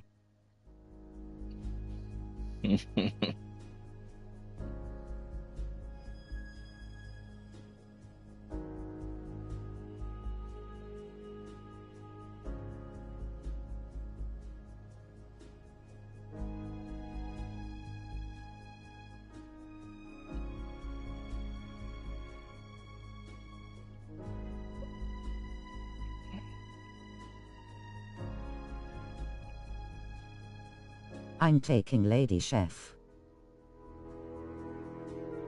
Let's see here.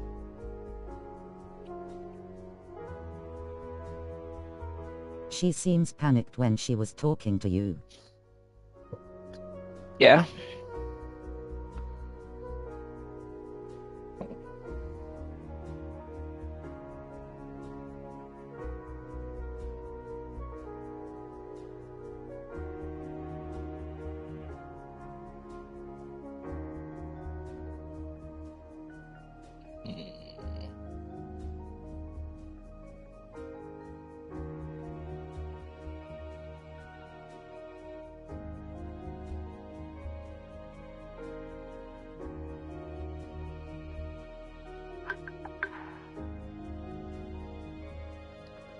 But yeah, it is actually all of the staff.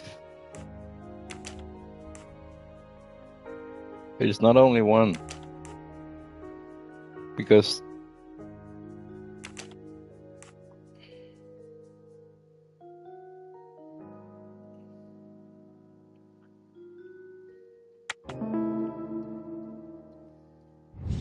That's the right answer. it's easy to make mistakes on these. Sometimes it's 50-50. I want to know who can confirm these alibi. Yeah, that's the thing.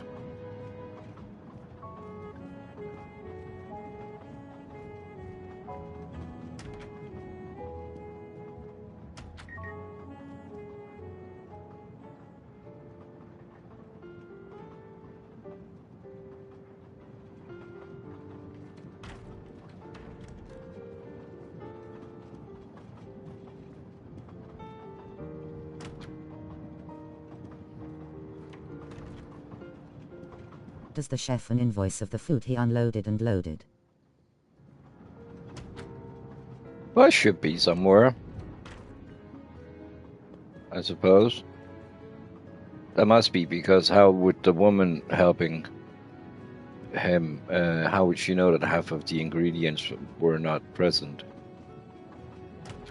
that she needed for desserts and whatnot?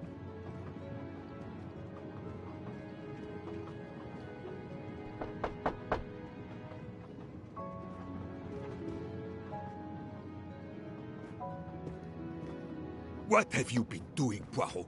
I am completely in the dark. I will shine some light on the situation, my friend. I have 3 new suspects who could have killed Ratchet and Monsieur Wadi. Miss Nielsen, Monsieur Fauché, and Monsieur Maury. They all had periods of time during both murders to commit the deed, and their alibis are weak.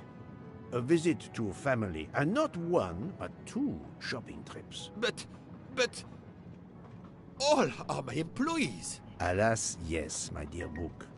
But we have no proof against any of them. None of the three appears to have any motive whatsoever. But this is a tragedy. Do not give up hope. We will catch this murderer. There is still one place that may hold the evidence we need. Geneva. Exact. Do not give up hope? Well, that's easy for you to say. But what if it's Freya? What becomes of dessert? If it's Sotaru, who will cook? He stabbed him with a carrot while unloading the produce case closed. I've been checking up on the Banque du Lac. I had to confirm my identity for Interpol, so they contacted my captain at the Berkshire Police. I suspect he was not pleased. That my vacation was actually an unofficial investigation? I'll say. I would be happy to speak to him on your behalf. Thank you, but he'll get over it. It's a chance to close the books on the Armstrong kidnapping. He stopped yelling, asked for a report, then granted me an extra week. Excellent. What did you learn from Interpol about the Banque du Lac? It's had a bad reputation for over a century. Customers have included the mafia, Nazis, corporate swindlers of every description, even heads of state. It is true, this. It is the worst-kept secret in banking. They take advantage of the bank's strict policy of protecting the anonymity of its clients. This is in defiance of many laws from multiple countries, including Switzerland itself. Of course, I have never taken advantage of such a corrupt system. That goes without saying, my friend. There are ongoing investigations, subpoenas, court orders. The bank will eventually have to comply, or its assets may be seized. But until then, it still thrives, thanks to its wealthy and powerful clients. It sounds perfect for the late Monsieur Ratchet. Do you have any ideas? The serial numbers from some of the bills match those from the Armstrong kidnapping. We agreed in Venice that the bulk of the money must still be physically in the bank's vault. I concur, Detective Locke. Exemplary work. So, our next task is clear. We need to get into Ratchet's safety deposit box. There will be codes, passwords. And Monsieur Wadi would, of course, have known them all. The bag of money he carried is proof of that. We'll need to find information about Ratchet's box in Wadi's office at the bank. Most assuredly, but remember the secrecy involved. I doubt his office will contain all we need. Where else must we dig?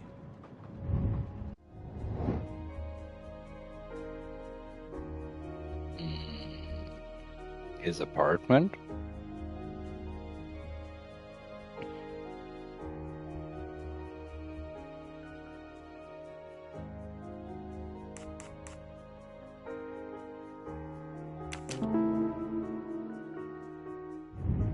That was easy. Mr. Wadi couldn't keep all of his secrets at the bank. Hopefully we'll find something in his apartment. We already have his address thanks to his passport, and his keys we retrieved from his body. The train Address stops in and a Lausanne passport? at 8 a.m. But that's far from Geneva. I can delay the departure until 11 a.m. No later. The police are expecting us in Paris by the end of the afternoon at the latest. They won't tolerate any delay. The bank doesn't open until 9. I can see only one way that gives us a chance to be on time.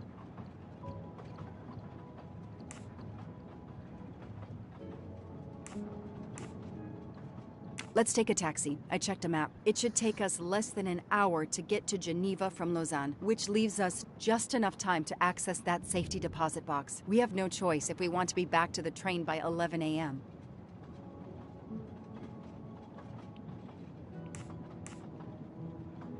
The best thing is to separate. One of us searches his apartment, the other searches his office. To access the safety deposit box, we need to find the key, the box number, and the passcode. Suppose you find all this. How do you plan to get into the vault?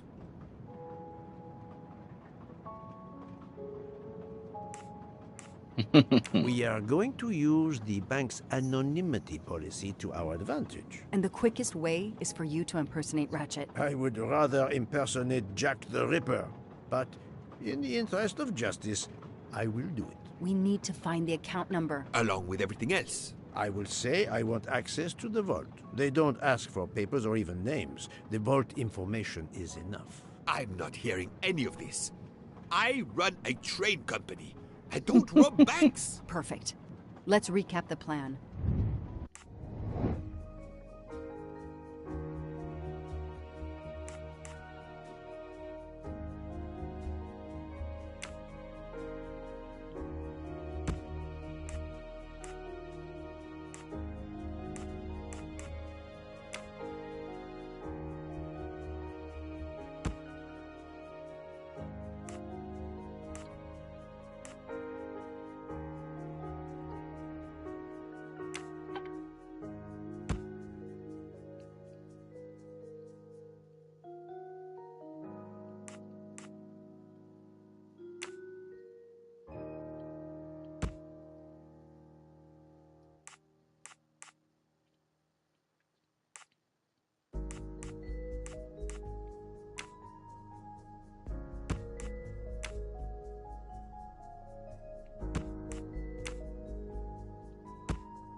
Et voilà.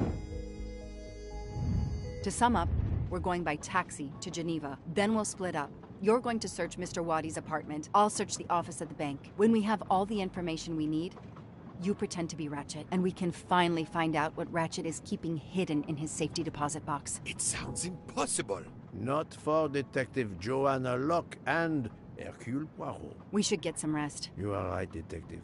We face our greatest challenge tomorrow. Together. All right, final questions. Bronze trophy. Finish chapter 10. I'll make a break here.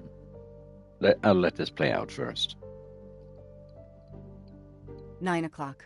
Our driver did well. It took barely an hour to get here from Lausanne. But we must conclude our business in 1 hour as well. Book can only hold the train until 11 o'clock. 1 hour to find the key of Ratchet's safety deposit box, the box number, and its passcode.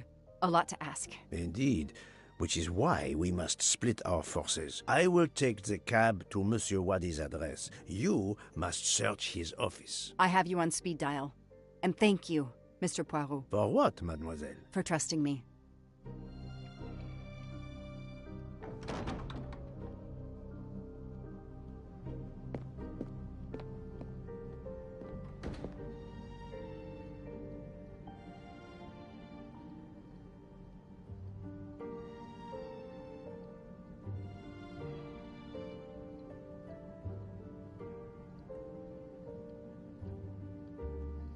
All right.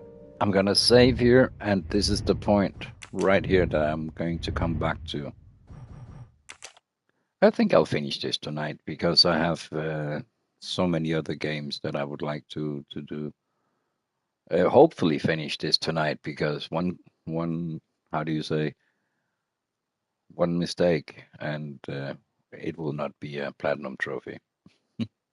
But there is chapter select, so hopefully yeah, hopefully, we will see.